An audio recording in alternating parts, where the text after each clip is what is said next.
Audio कर ले इधर।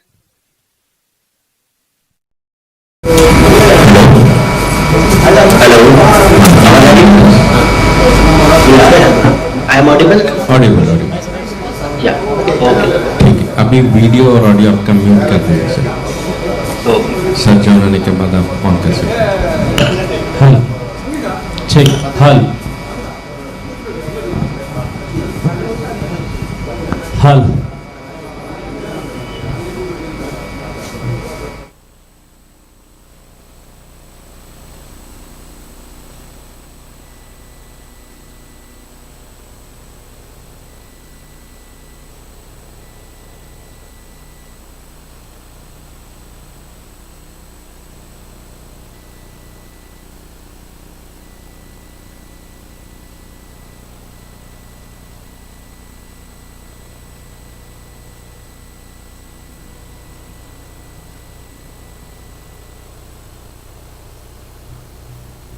ಕಂಬಳ ತುಳುನಾಡಿನ ಕೃಷಿಯ ಪರಂಪರೆಯೊಂದಿಗೆ ನೇರವಾದ ಸಂಬಂಧವನ್ನು ಹೊಂದಿರುವ ಕಂಬಳದ ಆಚರಣೆಯು ವಿಶ್ವಪ್ರಸಿದ್ಧವಾದದ್ದು. ಉತ್ಸಾಹ, ಕ್ರೀಡಾ ಸ್ಫೂರ್ತಿ ಹಾಗೂ ಸಂಪೂರ್ಣ ಶಕ್ತಿಗಳನ್ನು ಪ್ರತಿಪಾದಿಸುವ ಕಂಬಳದಲ್ಲಿ ಕೋಣಗಳ ಓಟದ ಸ್ಪರ್ಧೆಯು ಬಹಳ ರೋಚಕವಾದುದು. ಕೆಸರುಗದ್ದೆಯ ನೀರಿನಲ್ಲಿ ಮಂಜುಟ್ಟಿಯಿಂದ ಗಂತಿನವರೆಗೆ ಅಸಾಧಾರಣ ವೇಗದಲ್ಲಿ ಓಡುವ ಬಲಿಷ್ಠ ಕೋಣಗಳಲ್ಲಿ ಅತಿ ಕಡಿಮೆ ಕಾಲಾವಕಾಶದಲ್ಲಿ ಗಮ್ಯವನ್ನು ತಲುಪುವ ಕೋಣಗಳ ಜೋಡಿಯನ್ನು ಕಂಬಳದ ವಿಜಯಿ ಎಂದು ಘೋಷಿಸಲಾಗುತ್ತದೆ. ನೇಗಿಲು ಕಿರಿಯ, ನೇಗಿಲು ಹಿರಿಯ, ಹಗ್ಗ ಕಿರಿಯ, ಹಗ್ಗ ಹಿರಿಯ, ಅಡ್ಡಹಲಗೆ, ಕನೆಹಲಗೆ ಮುಂತಾಗಿ ಹಲವು ವಿಭಾಗಗಳಲ್ಲಿ ನಡೆಯುವ ಓಟದ ಸ್ಪರ್ಧೆಯಲ್ಲಿ ಕೋಣಗಳ ಮೂಗುದಾರವನ್ನು ಹಿಡಿದು ದೃಢವಾಗಿ ನಿಂತು ಕೋಣಗಳನ್ನು ಅನುಸರಿಸಿ ಅದೇ ವೇಗದಲ್ಲಿ ಓಡುವ ಸಾಹಸಿಗಳನ್ನು ಕಂಬಳವೀರ ಎಂದು ಬಹುಮಾನಿಸಿ ಗೌರವಿಸಲಾಗುತ್ತದೆ. ಕರಾವಳಿಯ ಕಂಬಳವೀರರ ಓಟದ ವೇಗವು ಜಾಗತಿಕವಾಗಿ ಅನೇಕ ಹೊಸ ದಾಖಲೆಗಳನ್ನು ಬರೆದಿದೆ.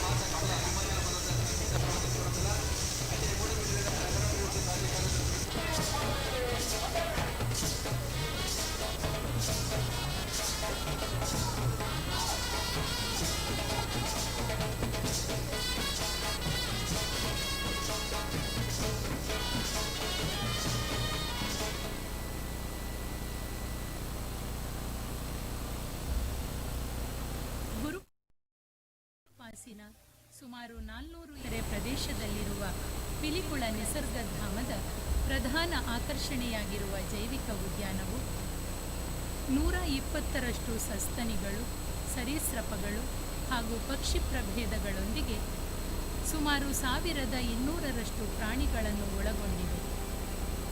ಕಾಳಿಂಗ ಸರ್ಪದ ವಂಶಾಭಿವೃದ್ಧಿಯನ್ನು ಅನುಕೂಲಿಸುವ ದೇಶದ ಏಕೈಕ ಜೈವಿಕ ಉದ್ಯಾನ ಇದಾಗಿದೆ. ಭಾರತದ ಕೇಂದ್ರೀಯ ಮೃಗಾಲಯ ಪ್ರಾಧಿಕಾರದಿಂದ ದೇಶದ ಪ್ರಮುಖ ಮೃಗಾಲಯ ಎಂದು ಗುರುತಿಸಲ್ಪಟ್ಟಿದೆ ಮತ್ತು ಪ್ರಾಧಿಕಾರದಿಂದ ಆಸ್ಪತ್ರೆ ಸಂಕೀರ್ಣದ ನಿರ್ಮಾಣಕ್ಕಾಗಿ ವಿಶೇಷ ಅನುದಾನವನ್ನು ಪಡೆದಿದೆ. ವಿದ್ಯಾರ್ಥಿಗಳು, ವಿಜ್ಞಾನಿಗಳು ಮತ್ತು ಸಂಶೋಧನಾರ್ಥಿಗಳಿಗೆ ಉಪಯುಕ್ತ ಮಾಹಿತಿಯನ್ನು ಒದಗಿಸುವ ಸಂಪನ್ಮೂಲ ಕೇಂದ್ರವಾಗಿಯೂ ಕಾರ್ಯನಿರ್ವಹಿಸುತ್ತದೆ.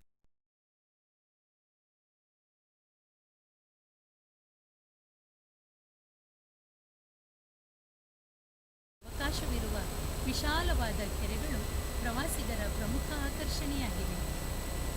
ಸ್ವಯಂ ಚಲಾಯಿಸಬಹುದಾದ ಪೆಡಲ್ ದೋಣಿಗಳು ಮತ್ತು ಕುಟುಂಬದೊಂದಿಗೆ ಸಂಚರಿಸಬಹುದಾದ ವಿಶಾಲ ದೋಣಿಗಳಲ್ಲಿ ಕುಳಿತು ಜಲವಿಹಾರ ಹೊರಟು ಕೊಳದ ಉದ್ದಕ್ಕೂ ಇರುವ ಮೀನುಗಳು, ಬಾತುಕೋಳಿಗಳನ್ನು ಕಾಣುತ್ತಾ ಆನಂದಿಸಬಹುದು. ಗುತ್ತುಮನೆ ತುಳುನಾಡು ಎಂದೇ ಗುರುತಿಸಲಾಗುವ ದಕ್ಷಿಣ ಕನ್ನಡ ಜಿಲ್ಲೆಯ ಸಮೃದ್ಧ ಸಂಸ್ಕೃತಿ ಮತ್ತು ಶ್ರೀಮಂತ ಪರಂಪರೆಗಳನ್ನು ಪ್ರತಿನಿಧಿಸುವ ಸುಂದರ ಸಾಂಪ್ರದಾಯಿಕ ನಿರ್ಮಾಣವಾಗಿರುವ ಗುತ್ತಿನ ಮನೆಯ ಅತಿಶಯವಾದ ಸೌಂದರ್ಯವು ಸಂದರ್ಶಕರಿಗೆ ನಯನ ಮನೋಹರವಾದ ನೋಟವನ್ನು ಒದಗಿಸುತ್ತದೆ. ಜಿಲ್ಲೆಯ ಭವ್ಯ ಪರಂಪರೆಯ ಬಗೆಗೆ ಇನ್ನಷ್ಟು ತಿಳಿದುಕೊಳ್ಳುವ ಕುತೂಹಲವನ್ನು ಮೂಡಿಸುತ್ತದೆ. ಸುಡು ಬೇಸಗೆಯ ತಾಪ ಹಾಗೂ ಬಿಡದೆ ಸುರಿಯುವ ಮಳೆಯ ಹವಾಮಾನಕ್ಕೆ ಹೊಂದುವಂತೆ ಪ್ರಾಚೀನ ತುಳುನಾಡಿನಲ್ಲಿ ಗುತ್ತಿನ ಮನೆಗಳನ್ನು ನಿರ್ಮಿಸಲಾಗುತ್ತಿತ್ತು.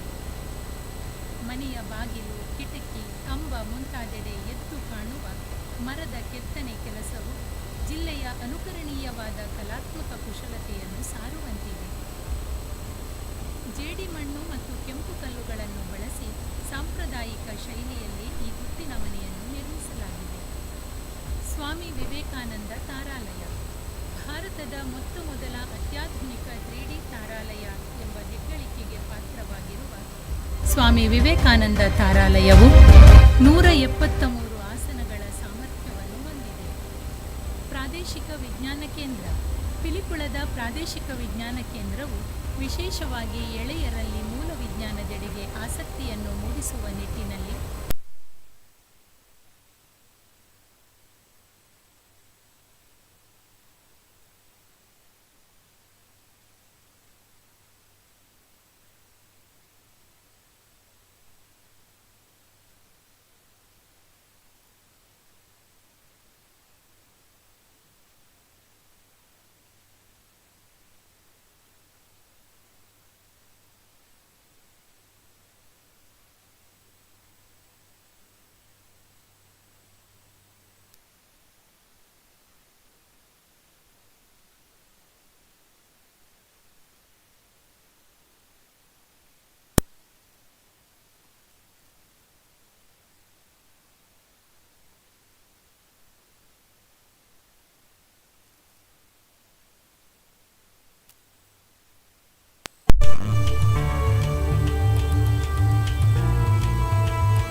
Good morning to all.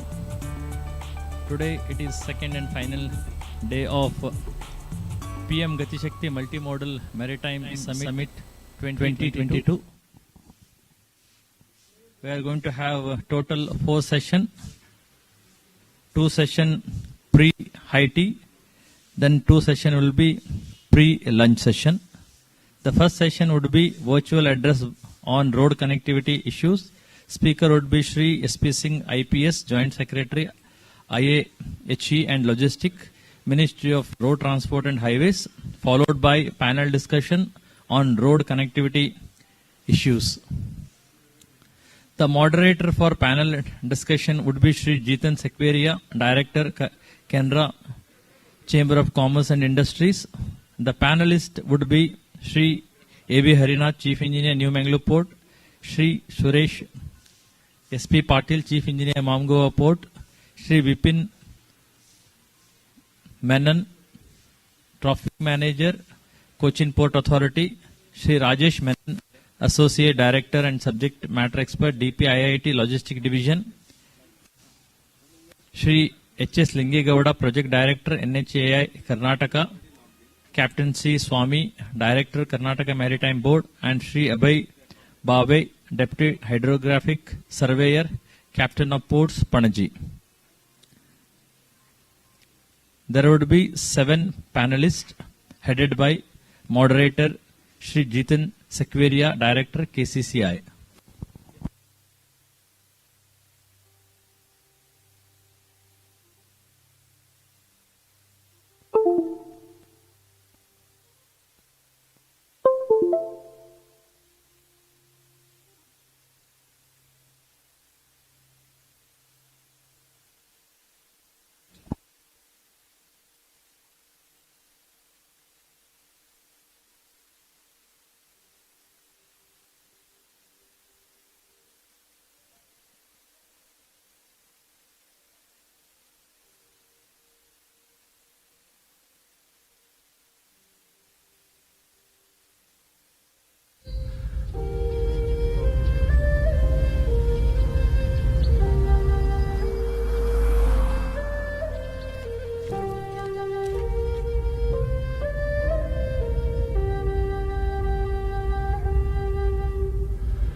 would be before lunch. The first session would be virtual address on road connectivity by Shri S.P. Singh, IPS, Joint Secretary, IAHE and Logistic, Ministry of Road Transport and Highways, followed by panel discussion.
Goa. Everyone talks about the awesome beaches here. But let me also tell you what I saw beyond its beaches in India's holiday capital.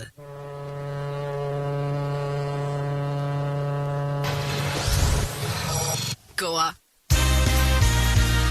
What can I say that hasn't been said about Goa's beaches? I don't know anywhere else in the world where you can find excitement like this. Hello, check.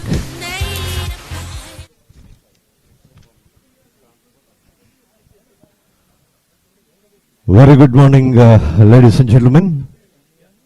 We cordially welcome you all to this second day summit on Multimodal Maritime Summit 2022, being organized by New Mangalore Port Authority, Marmagua Port Authority and Cochin Port Authority.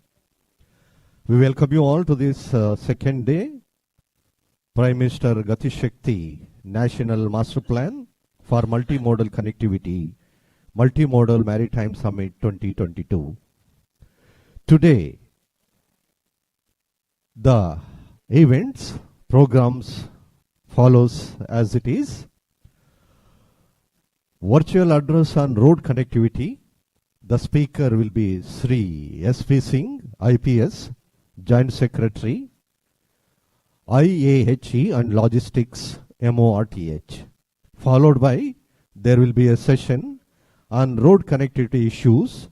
Moderator will be Sri Jitan Sikwera, Director, KCCI. The panel will be consist of the following dignitaries: Sri A.V. Harinath, Chief Engineer Civil in charge, New Mangalore Port; Sri Suresh S.P. Patil, Chief Engineer, Marmagova Port; Sri Vipin Menath, TM, Cochin Port Authority; Sri Rajesh Menon, Associate Director and Subject Matter Expert, DP IIT Logistics Division; Sri H.S. Lingegowda, Project Director, NHAI, Karnataka; Captain C. Swami, Director, Karnataka Maritime Board; and Sri Abhay Barve, Deputy Hydrographic Surveyor, Captain of Ports, Panaji. Afterwards, we will be having a tea break. Then, post-tea break session will be one more discussion panel. Moderator will be Sri Jayakumar, IRTS Special Officer, Chennai Urban Metropolitan Transport Authority. The subject will be rail connectivity issues. The participants will be Sri A.V. Harinath, Chief Engineer Civil in charge, New Mangalore Port Authority; Sri Suresh S.P. Patil, Chief Engineer, Marmagova Port; Sri Vipin Menath, TM, Cochin Port Authority; Sri Rajesh Menon, Associate Director and Subject Matter Expert, DP IIT Logistics; Sri S. Vinay Kumar, Senior Regional TM, Konkan Railways; Captain C. Swami, Director, Karnataka Maritime Board; Sri Abhay Barve, Deputy Hydrographic Surveyor, Captain of Ports, Panaji. Afterwards, we will be having a closing session. The closing session will be conducted by Sri K.G. Nath, Deputy Chairperson, New Mangalore Port Authority. Then we will be having a lunch break and the curtain will be closed of this 2 days session. Ladies and gentlemen, once again, good morning to you all. I welcome you all second and final day program on PM Gati Shakti Multimodal Maritime Summit 2022. And we are going to start with the first session that would be by Sri S.P. Singh, IPS Joint Secretary, IAHE and Logistics, Ministry of Road Transport and Highways.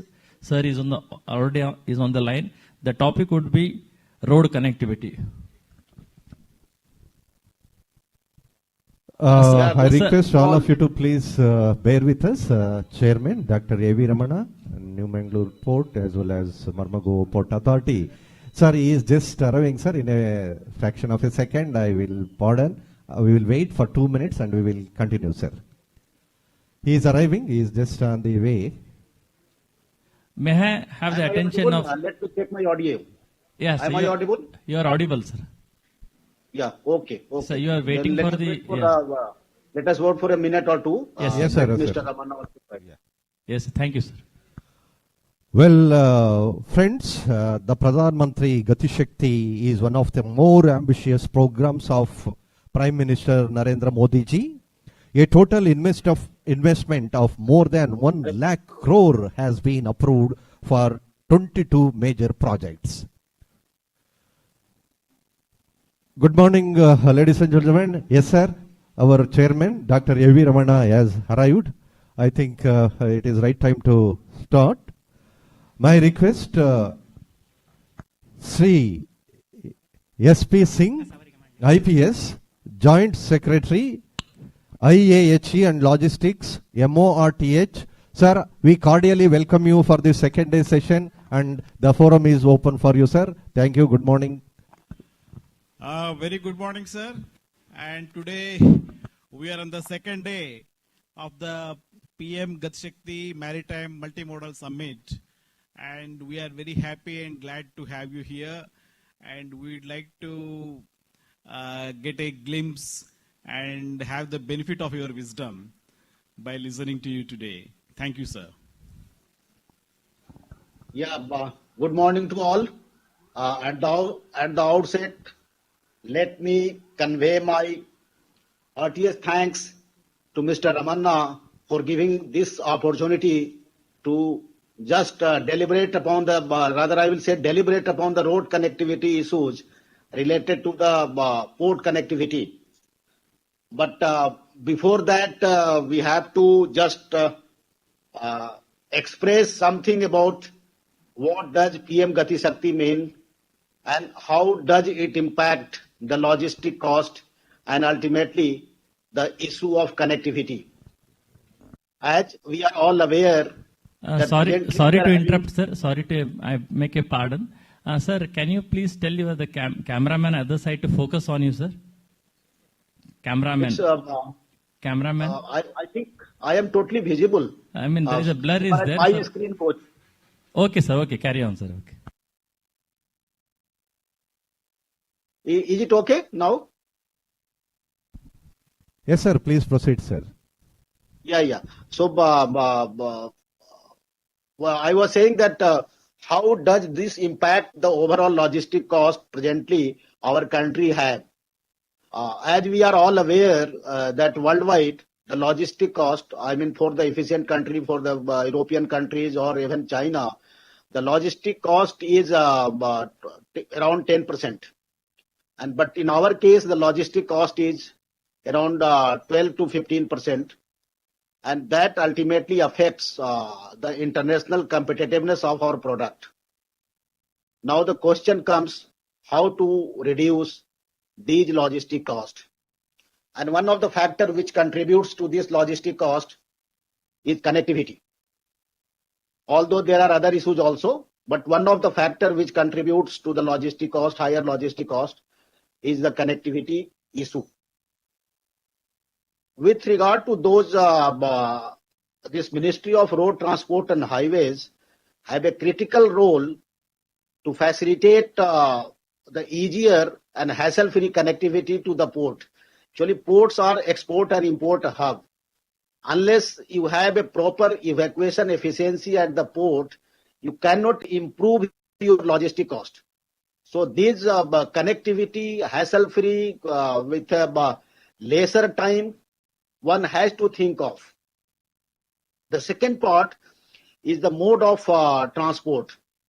Everybody knows for after a certain distance, the transport by either railway or by waterways are cheaper compared to the road connectivity. But since those issues are yet to be taken up in a proper way, so that the SQ of SQ activity of mode of transport gets dispersed to the railway or waterways. The waterways are the cheaper. We can think of the coastal shipping also, where we can ship our products along our sea coast. We are enriched with this 7,500 kilometer of this eastern and western coast, which can be utilized for a movement of cargo also. And in that area, this Ministry of Road Transport and Highways are already developing the coastal highway, and the one missing link which was there from to Kanyakumari. Although there is a highway, but it is a little bit farther from the coast, and that we are also taking care of. So this will be having around a coastal network of 7,005 kilometers along coast, and the maximum distance from the coast will be around 25 kilometers only. Apart from that, Ministry of Port, Waterways and Shipping have already identified 101 port connectivity projects. I am talking about the road projects. And those road projects, some of those are being taken, being carried out by port authorities, state governments, and Ministry of Road Transport and Highways. Out of these 101, we are carrying out with the 68 projects. and we have already targeted, some of the roads are already under implementation and some of the roads are awarded, and we have already targeted that we'll be awarding all these projects by March 24. Most of the projects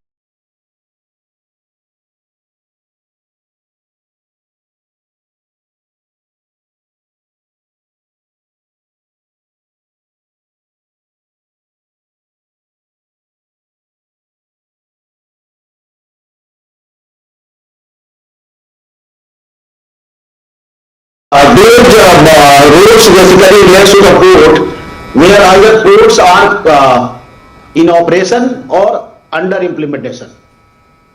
We are having around 226 ports all over our country, and out of the, we are having around 12 major ports. All major ports are connected with national highway, good connectivities are there. Even for non-major ports, we will be connecting gradually to all non-major ports which are under implementation or under operation through NH. We have already taken up those exercises. 87 operational under implementation ports are there, and those all ports will get connected. Now coming to the specific to this summit, we are having a summit for the Karnataka and Goa. Presently Goa Murmagaon port is there. We are having a 5 projects. It consists of a 5 stage of the projects. We have already connected 1 gate, and the other gates will also get connected. There is a issue with regard to this one major bridge, which is being carried out by the government. The issues are already solved. The things are in motion. The design are in progress, and we are hopeful of getting it completed within 1.5 years. Apart from that, what we are doing, we are not only connecting the port, we are trying to make it the cargo evacuation time lesser. So at every junctions, at every crossings, we are trying to provide either flyover or some junction arrangement in such a fashion that cargo movement doesn't get stuck. So even for Goa, we will be providing all kind of flyovers which are required, and we reach to the nearest NH or we pass through the city without any hassle. So we'll be having a kind of dedicated road for the port. So far as the Karnataka is concerned, we are having already a project going for the new Mangalore port. We have already awarded 1 project for the Berekeri. The other is under award stage. Honavar, we have already awarded 1 project. The another is under award stage. The bidding has already been done. Apart from all these, we are also taking care of the waterways. For this Tadavi Agnasri in Kunta, we have already floated the DPR for the IWT also. So we will be giving an approach road for those areas also.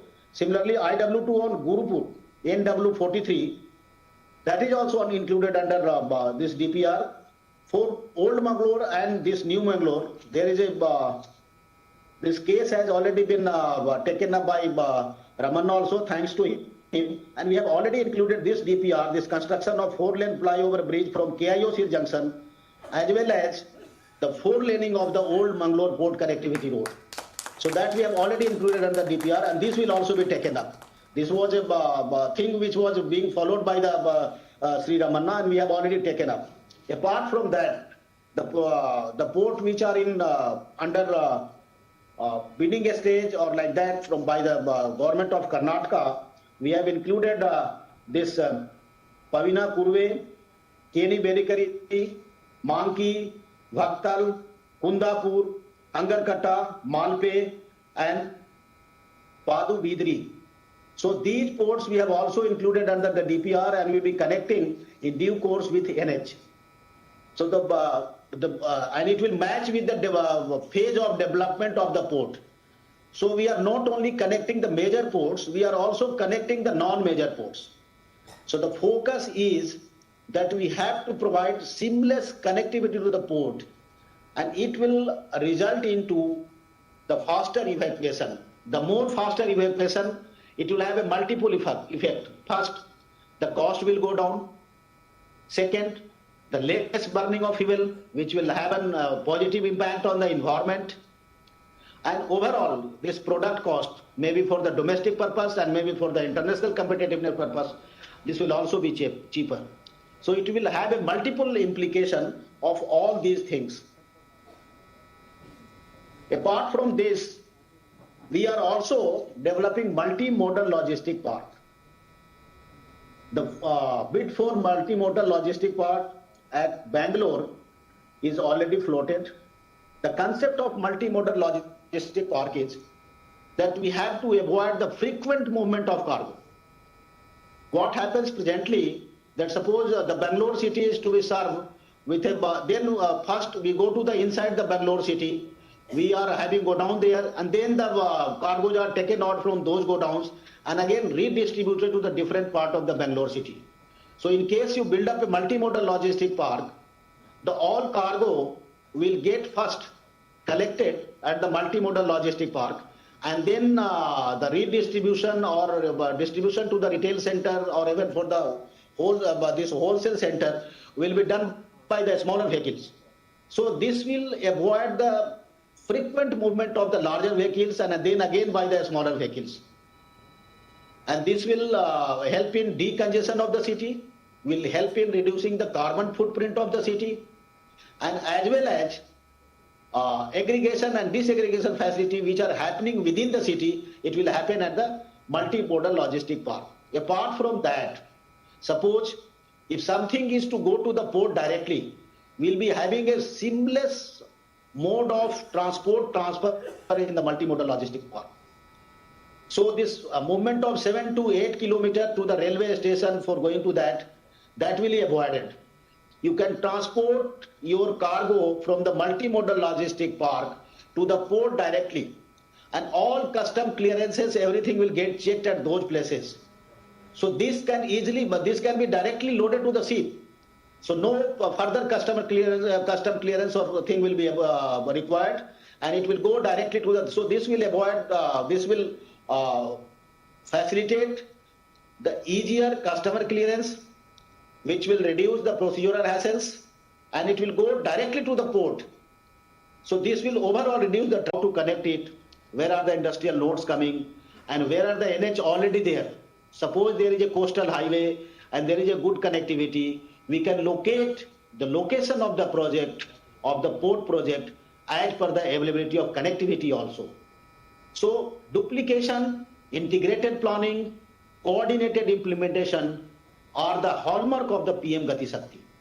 So PM Gati Shakti will be a kind of game changer, and our Prime Minister, Honorable Prime Minister, had already launched that new logistic policy with an intention to bring down the logistic cost to the single digit. And with these kind of help, with this kind of summit, with this kind of proactive approach, we'll be able to have our integrated planning, and we'll have our connectivity in time also. Suppose sometime port comes, connectivity is not there, and we have to advance in some way the connectivity also. This helps in the construction of the port. It helps in the development of the port also, because you have to move the construction material. And if the movement of construction materials are easy, particularly for the ports which are greenfield, it helps in the reduction of construction time also. So in that way, these kind of things always helps. I think I have consumed my time allocated, and we'll be in touch with each other, and whatever issues are there, we will be trying to solve it jointly. We'll sit together, and that's why the role of the PM Gati Shakti comes. With these words, I will again pass on my heartiest thanks to organizer, and in particular Sri Ramana, to invite me on this occasion so that we can deliberate upon what kind of activities we are going to have. Thank you. Thanks once again. Thank you very much, sir. We are extremely honored to have you, sir, on this occasion. Ladies and gentlemen, it was Sri S.P. Singh, IPS, Joint Secretary, Indian Academy of Highway Engineers, Ministry of Road Transport and Highways and Logistics. Thank you, sir. Thank you very much, sir. Well, we will move on to the next item on today's function. Ladies and gentlemen, as we know that PM Gati Shakti is also known as National Master Plan for Multimodal Connectivity. I am leaving. I have some other assignment. Thank you, sir. Thank you very much, sir. Okay. Thank you. Thank you, sir. Well, ladies and gentlemen, we will continue with the session. The second session is the panel discussion. It will be on road connectivity issues. The moderator will be Sri Jitan Sikwera, Director, Karnataka Chamber of Commerce and Industries. The participants are Sri A.V. Harinath, Chief Engineer in Charge, New Mangalore Port Authority, Sri Suresh S.P. Patil, Chief Engineer, Marmagova Port, Sri Vipin Menon, T.M., Cochin Port Authority, Sri Rajesh Menon, Associate Director and Subject Matter Expert, DP IIT Logistics Division, Sri H.S. Linge Gowda, Project Director, NHAI, Karnataka, Captain C. Swami, Director, Karnataka Maritime Board, and Sri Abhay Bharve, Deputy Hydrographic Surveyor, Captain of Ports, Panaji. I request all of you to please join. May I request the volunteers to please... May I request the moderator and the panelists to please proceed the seats on the dais, please. May I request the moderator and also the panel participants to please...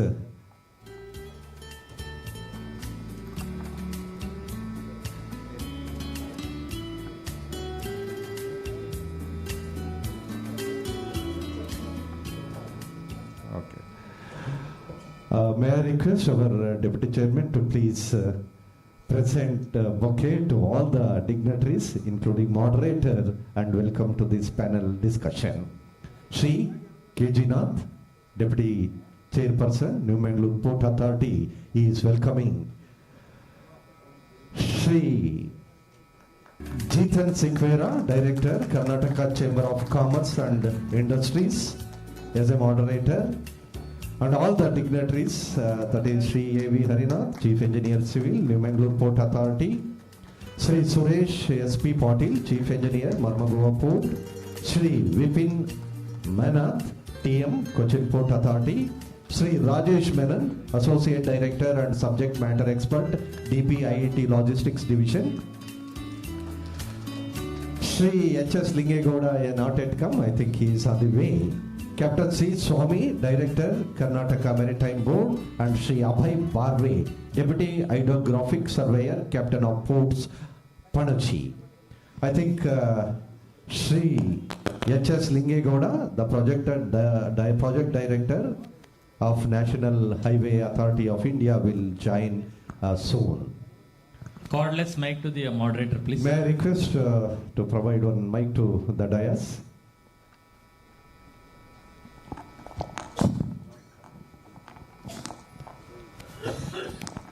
Well, friends, the key point, Gati Shakti scheme was announced by the Prime Minister Modi ji on the Independence Day of 15th August 2021. This master plan will bring together 16 ministries and 7 crore infrastructure schemes. 6 pillars of Gati Shakti: comprehensiveness, prioritization, optimization, synchronization, analytical, and dynamic. On this occasion, there is a panel discussion on road connectivity issues. I hand over the session to Sri Jitesh, moderator, Jitesh Sikwera, Director, Karnataka Chamber of Commerce and Industries. Well, thank you. Distinguished guests, panelists on the dais, dignitaries of the dais, all the officials of the major port authorities of Mangalore, Goa and Cochin, the officials of the Karnataka Maritime Board, officials of DPIIT, and also officials of the Captain of Ports, Panjim. A very good morning to all of you, and of course my dear fellow KCCI members and my dear port users. I am also a port user of NMPA and MBA. and also I'm here now before you as a moderator for this critical and crucial issue of road connectivity in this prestigious PM. Sorry to interrupt, sir. One of the panelists, Shri H.S. Lingagowda, Project Director, NHA, has arrived. I request our Deputy Chairman kindly present a bouquet and welcome Shri H.S. Lingagowda, Project Director, NHA, Karnataka, on this panel discussion.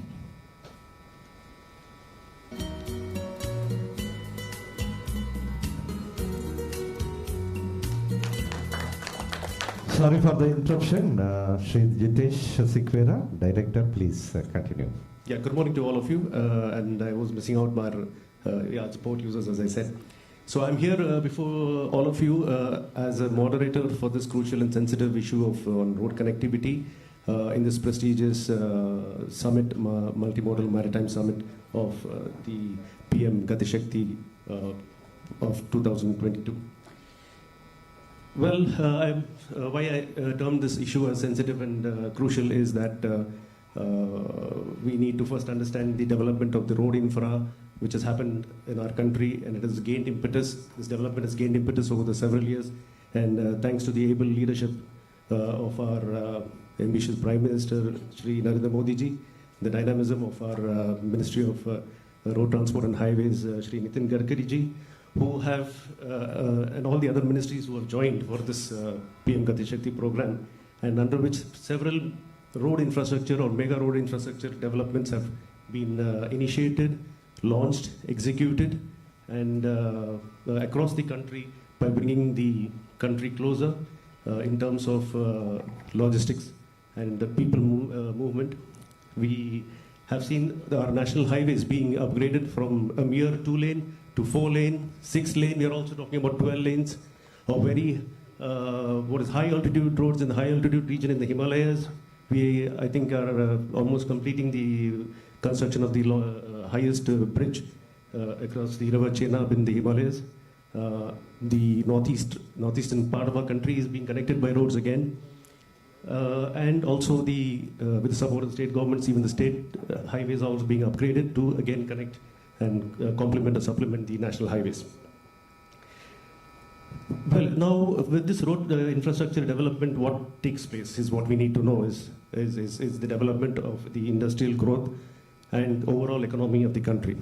And I think the ministry has already, or the government has already realized the importance and is keen on the focus that road infrastructure development is a must for the economic growth as we are looking towards growing into a super economy soon. So this has to be done because we see most of the developed economies are having very robust road infrastructure. So in our country, we have seen a huge development and setup of huge industrial parks, commodity specific parks, be it textile, be it automobile, or be it even IT as well. Major agri processing zones, food processing industries have come up, and this all all is due to this road connectivity, which brings down their logistics cost, which has already been discussed. Now coming to the connectivity issue. So when I say connectivity, yes, it brings people and goods together. So connectivity, in this summit, I would rather restrict it to the ports. When we have three major ports with us here, and also our non-major ports along this west coast of India. So this connectivity, when we say connectivity, would rather be very specific to the EXIM cargo movement and the logistic cost in moving this EXIM cargo. Ideally, any export commodity, we all know, is that it needs to move to the most proximate point of exit, or it should come into point of entry at the most proximate point where it can be transported to the place of consumption. So I mean to say is that the road travel should be minimized to the maximum so that we know that the road transport or the road travel is the most costliest mode of transport, and every single extra mile a truck travels to reach to the port of export accumulates cost. This cost gets loaded on the export, the price of the export product, and and if the product gets expensive, then it can lose its parity in the international market. It can get overpriced in the overseas market, which is detrimental to our interests. So that is one point, that we need to make this mode of transport a cost-effective one by minimizing the road transport, because wherever you go in the world, road transport is the most costliest. And in our country particularly, we rely maximum on the mode of road transport. Apart from being cost effective, it's already, S.P. Singh sir has already dealt upon that point of carbon footprint. Yes. The panelist Rajesh Menon, I request Rajesh Menon to occupy the seat on the dais. May I request our Deputy Chairman Shri K.J. Nath sir to present a bouquet to Shri Rajesh Menon, one of the panelists.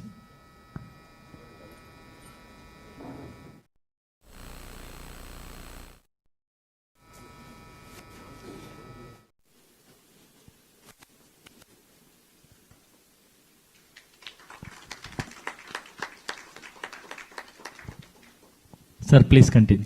Yeah, so I was talking about this carbon footprint. Today, globally, everybody is talking about the carbon emissions, the emission levels, the responsibility to conservation of our environment. So more road travel or more distance of road movement will increase, obviously, the carbon emissions and will lead to larger carbon footprints, which is not very good in the interest of our environment. So connectivity, as such, coming to that point, is very important. Well, now coming to our three ports and our non-major ports. We are located in the western coastline of India. And we are, in fact, very lucky that we have a very robust industrial,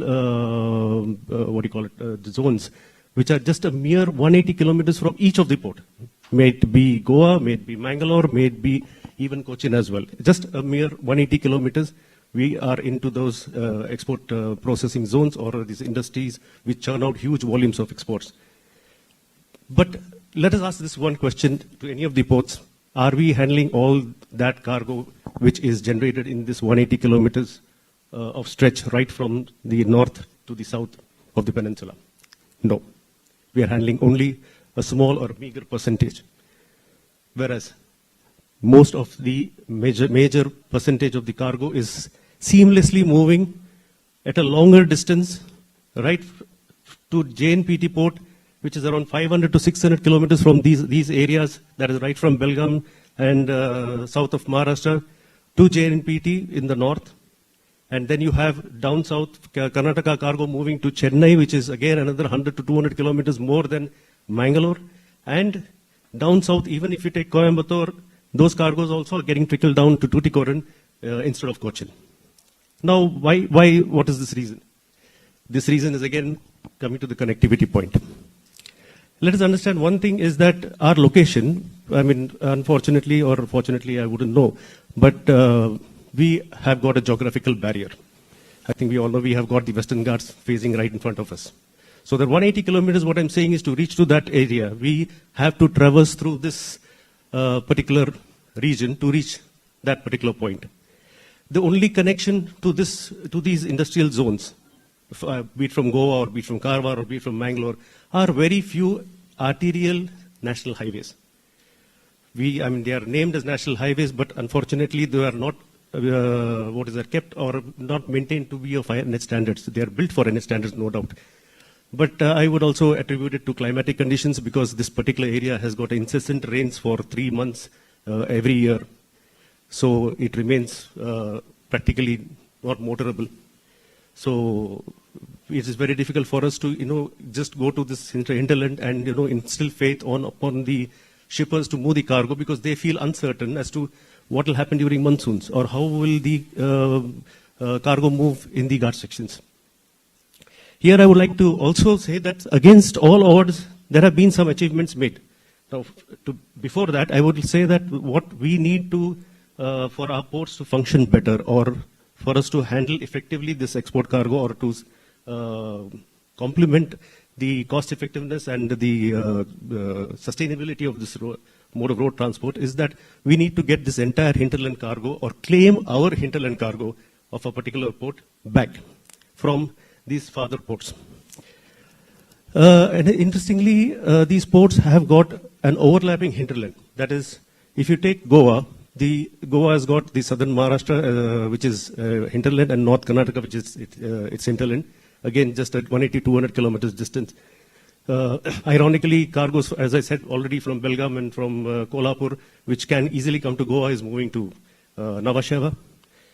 And then we have, coming to Mangalore, we have the same issue. I mean, we have the whole Karnataka as our hinterland, but unfortunately, only the coffee belt is coming towards Mangalore, whereas anything beyond that is going to Chennai, and even Tuticorin for that matter, even JNPT for that matter. They don't mind traveling 1,000 kilometers also. So, same thing with Cochin, but Cochin is better placed than these two ports as far as things concerned, because their road connectivity as far as general cargo and container cargo is pretty much okay. And the Cochin port, I think so, is mainly pipeline cargo, and I think later on we'll take it up when we have the discussion with regard to Cochin. So coming to this, we have this challenge to get this hinterland cargo back is because of the guard sections, as I said. Goa, we have this Anmod and Amoli guards, which are in bad shape throughout, and no proper or permanent repair is undertaken. And a big eyesore we have, unfortunately, is in Chiradigat, which as a chamber director, I have heard from the chamber, and as a port user myself, from the last 15 years, we have been trying to negotiate these guard sections and somehow reach the hinterland, but the roads are not up to the mark, not what an NH should be. And to our bad luck, from the last 3 to 4 years, we have seen complete closures of these roads because of the rains. And we had to literally go pillar to post and to retain that cargo of whatever we had attracted. There have been cases, I would like to make one and give an example over here, being a port user also, because I was involved in this activity. If you take coffee, for example, the cargo of coffee, which is goes in huge volumes, exported in huge volumes, it is grown in the 3 major areas of the state, that is in Kushalnagar, Hassan and Chikmagalur, and all are at a distance of 160, 180 kilometers from Mangalore port. So historically, it used to go in break bulk in through New Mangalore port when we had this old port. But unfortunately, when it got containerized, Mangalore was not geared up for the container movement. Again, maybe because of the roads, because these roads could only take the 6-wheel trucks, not container vehicles. So Cochin, being one of the first ports to handle containers, gained the advantage, and this entire cargo, where a truck was traveling 180 kilometers to the port, started moving 400 kilometers, these trucks, to reach Cochin, and finally it almost became integrated as a Cochin hinterland rather than it should have been a Mangalore hinterland. So when Mangalore containerization started, I mean, the then chairman and immediate succeeding chairmen were proactive enough to formulate a business development team. The Mangalore port was an underdog at that time. So this business development team was consisted of some enterprising officers to do marketing, and they were involved most of the port users also. So some of them are here, and we formed as a team, and we literally every 2 months or every 3 months, along with the port, which is a very unique thing when compared to other ports, that marketing drive, where we went and literally sat in the doorsteps of every shipper to convince them to come back to their home port, Mangalore. So it took us actually at least 3 to 4 years for us to convince. One is the cost effectiveness. Second is whether we can handle this cargo in this particular terrain, I mean challenging road. And today, though that has yielded us results, and today almost 90% of the cargo of coffee goes through Mangalore. Well, why I cited this, that it is possible that against all odds we can do things which we seem it is impossible. But every time this may not work. So coming back to the connectivity issue, unless we have a proper road connectivity, we ports cannot claim our own hinterlands, and an unnecessary logistic cost is incurred in these goods moving to JNPT or Chennai or Tuticorin, where the transporter enjoys fantastic roads, those 4 lanes or 6 lanes or expressways, and nobody minds the extra travel, that cost, as well as the sustainability of mode of road transport. So we have over here expert panelists. So I would like to take one by one issues with being my home port, New Mangalore. I think so. I would start with New Mangalore port. Harinath sir, I mean, he's like an elder brother to me. Right from the time I've been a college lad, I've known him. So, sir, I would like to, I mean, rather we all would like to listen to your take on how good are we at road connectivity? Are we satisfactory enough? What is our rating? What would you say? And also, with respect to the port, I think Singh sir has already said that the project has been taken up with respect to the flyover, but we require the service roads to be upgraded in front of the port. Mainly is the underpass at the Baikampadi area where we are facing difficulty. I mean, the port traffic and connecting to the industrial area should not get mixed up with the ongoing, transiting traffic. And most importantly, we also see that the four-laning of BC Road to Gundia is taking place at a fast pace. On the other hand, we see Kleshpur Hassan is also going at a fast pace finally. But we have a bottleneck of this Maranahalli to Donigal, which from the last 3 years we have been every time incurring a bottleneck, and it has been completely stopped. We have been finding it really difficult to retain the cargo, with which great difficulty we had brought in to this port. And sadly to say that our marketing team, which was then formed, today has become a crisis management team. We are now running over to the Mangalore DC, we are running to the Hassan DC, we are running over to the Madikeri DC, who keep closing the sections every now and then during monsoons, and also with the Udupi DC.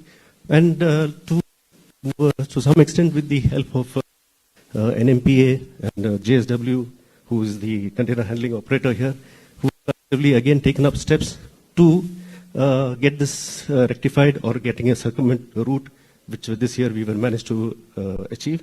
But Sampajagat remained closed, but that too also because of the representation, it got opened 10 days prior to the lifting of the ban. But going forward, sir, what is that NMPA, how would they address this issue, is what we would like to know.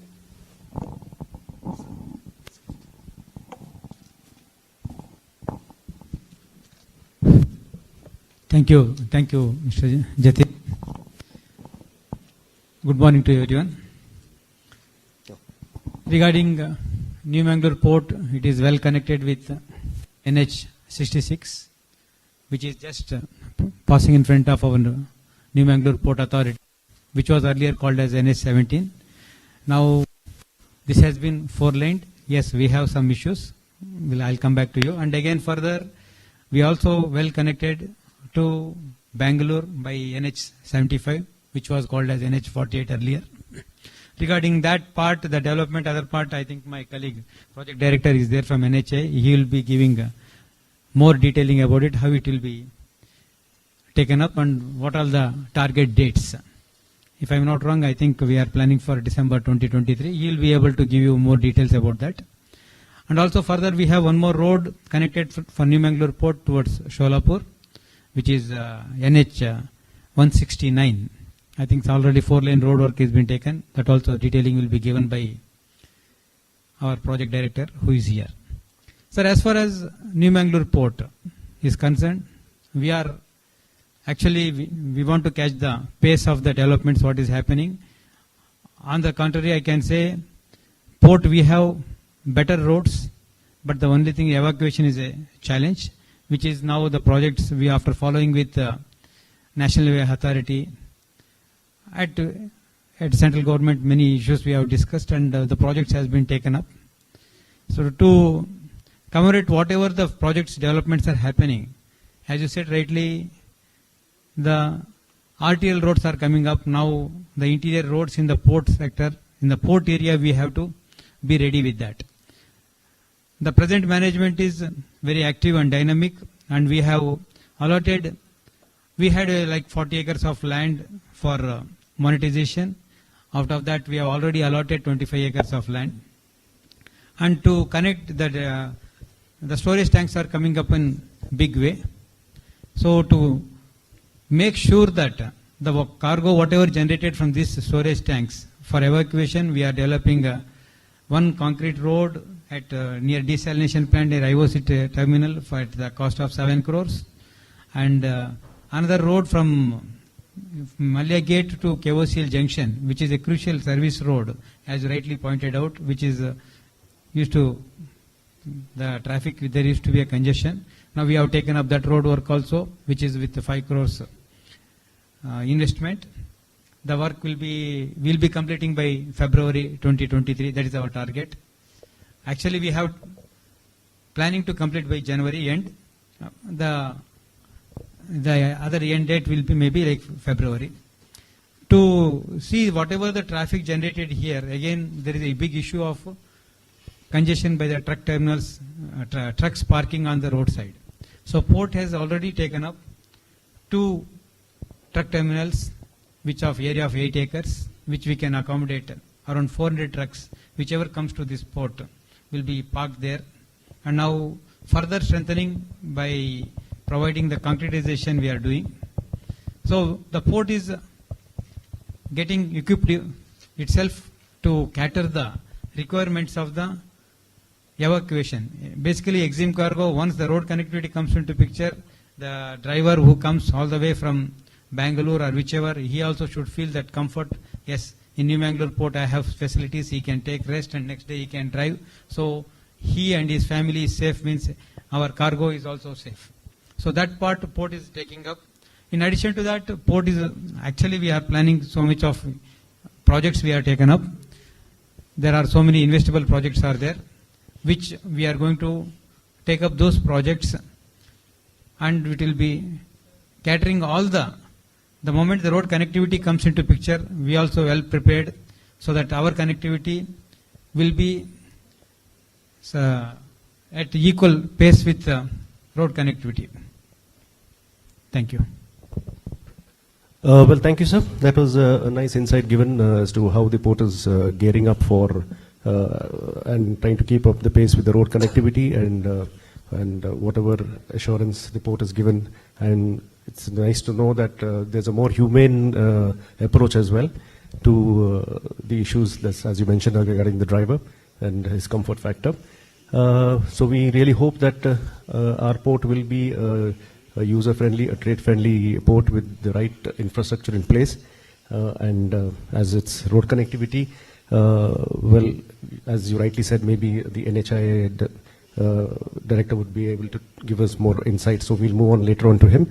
I would next would like to call upon Shri Suresh Patil, sir, Chief Engineer, Mormugao Port.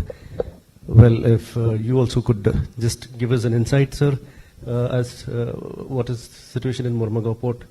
I mean, and how do you see yourself connected to the hinterland roads? We are talking about hinterland roads, and also at the local level as to what initiatives have been taken. Because what I have seen is that still the cargo movement is happening through the Vasco city, while the Varunapuri thing is already in place. It is a very beautiful road, but I don't see any commercial vehicles ply on that road. We are still going through the Vasco road. And also the connectivity of the ghats, the Samboli, Anmod and Chorla. Over to you, sir. Okay, good morning. Welcome to the multimedia interconnectivity session. Well organized. And first of all, I thank the Government of India taken action for... Yes, sir. Hello. No, hold like this. Yes, sir. Hello.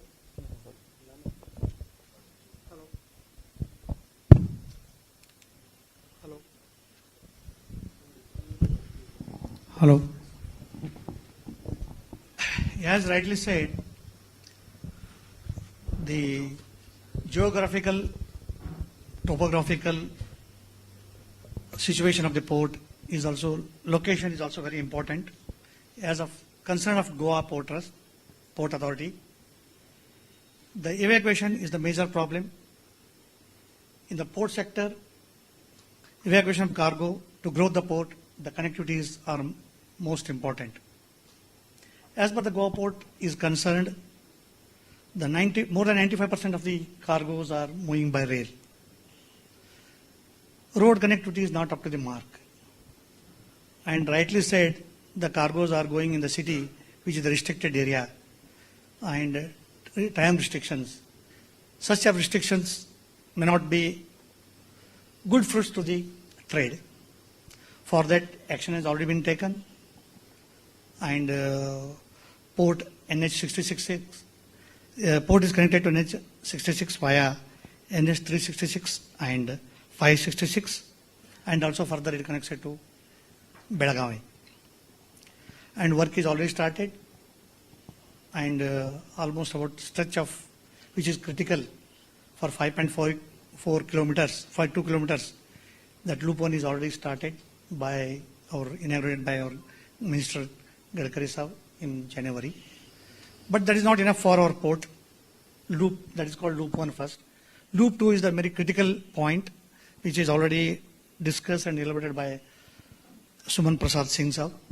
Yes, we are also pursuing with a tri-party agreement between State of PWD Goa, NHI and Goa Authority. And about 75 to 80% work is completed. I hope so. By next year end, this will give good breath and good relief to the Goan peoples for trade, for evacuation, which is directly connected into the port main entry of gate number 9. And will avoid the moment of cargo movement in the city. This is the first action which is taken, and connectivity multimedia with long pending issue, but now it is to be resolved. And other connectivity is concerned, from NHI is already taken action for about 80 kilometers from Belagavi to Panji via Kanpur.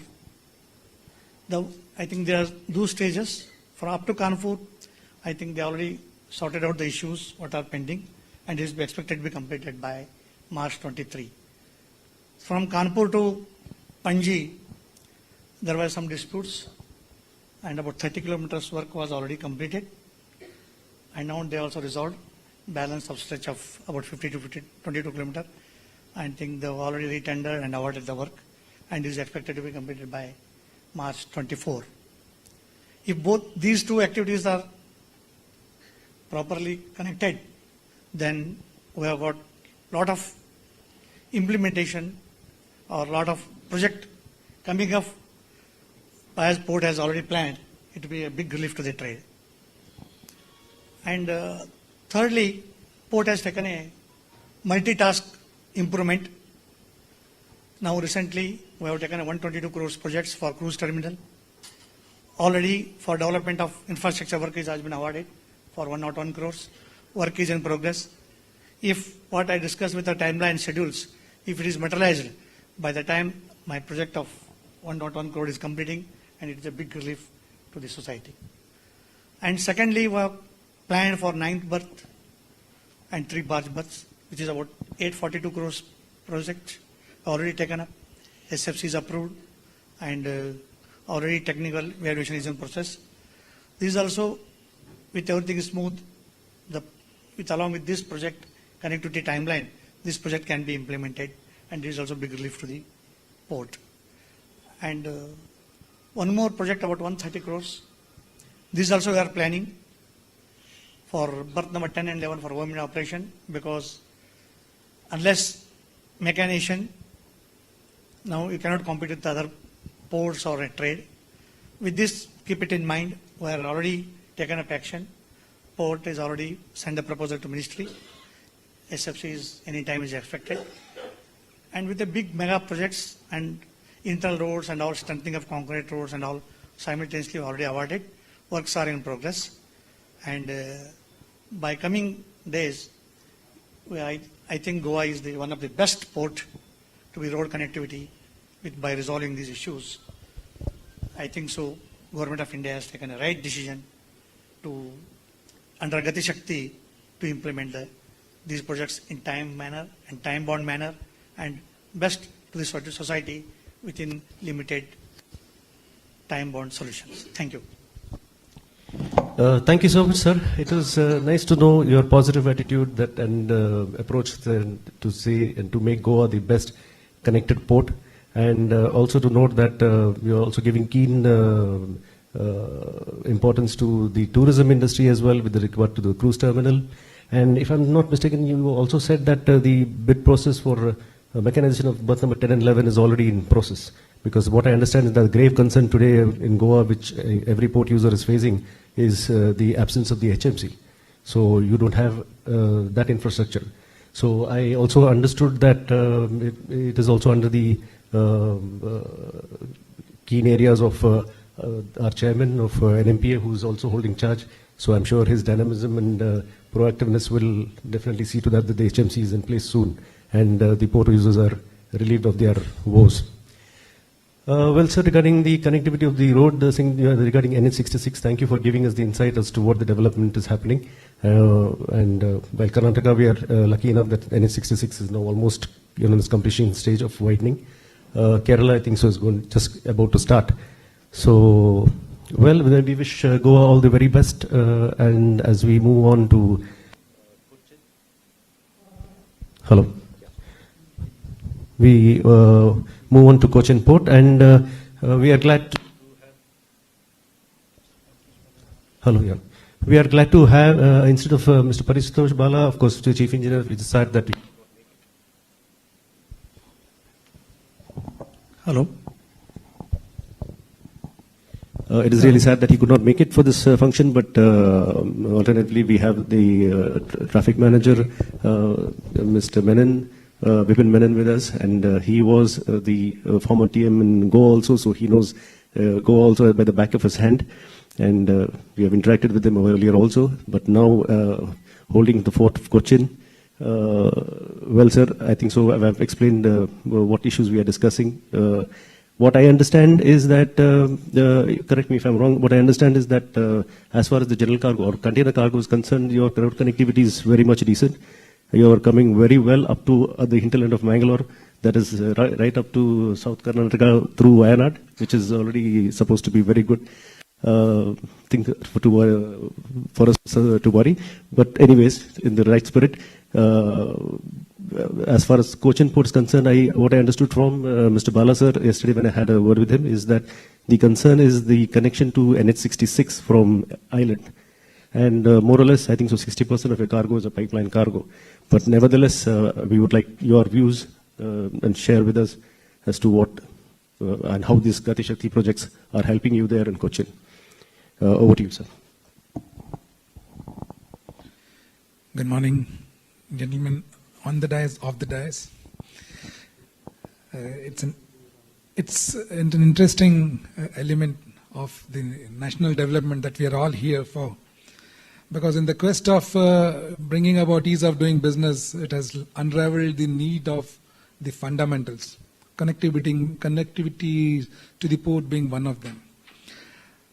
But primarily, when we talk about connectivity, what we should understand, and what, as we all know as port professionals, is that in the network economics, the capacity of the infrastructure is determined by the bottlenecks.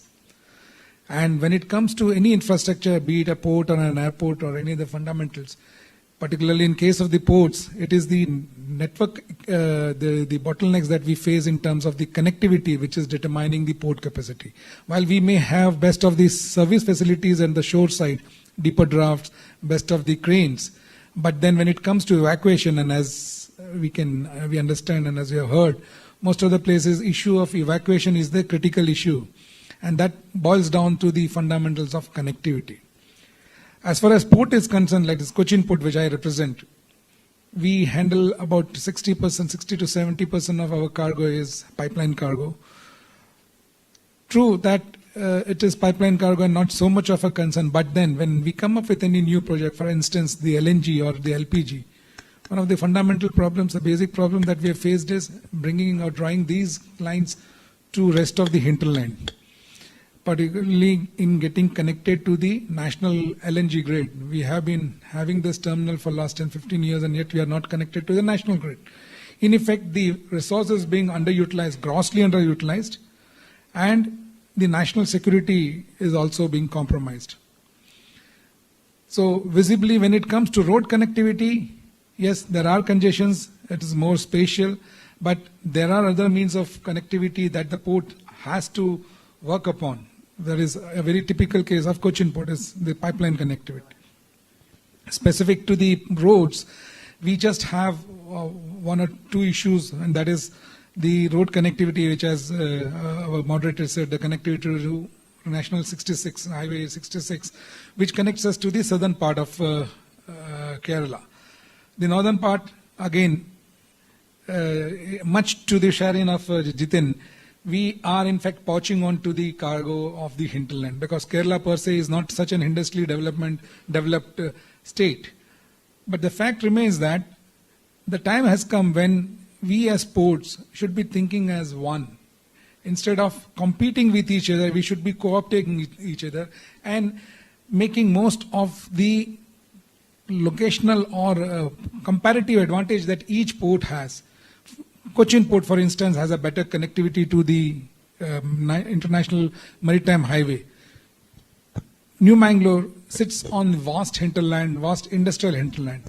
So perhaps it would make logical sense in actually exchanging our positives in terms of making use of container connectivity from Cochin to bring in the producers of the hinterland of Karnataka faster to the international market. And in the end of the day, we are not competing with each other. We are competing with international market where every dollar counts.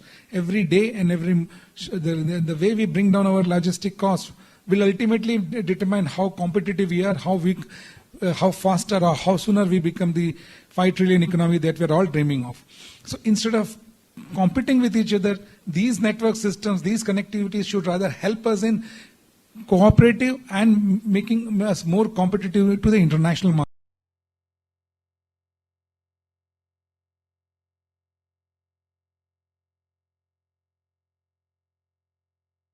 Which promote international trade, exempt trade. And therefore, the ports, it's a fact that the cargo from Mangalore is going to JNPT or Chennai, but there is a connectivity which is facilitating that.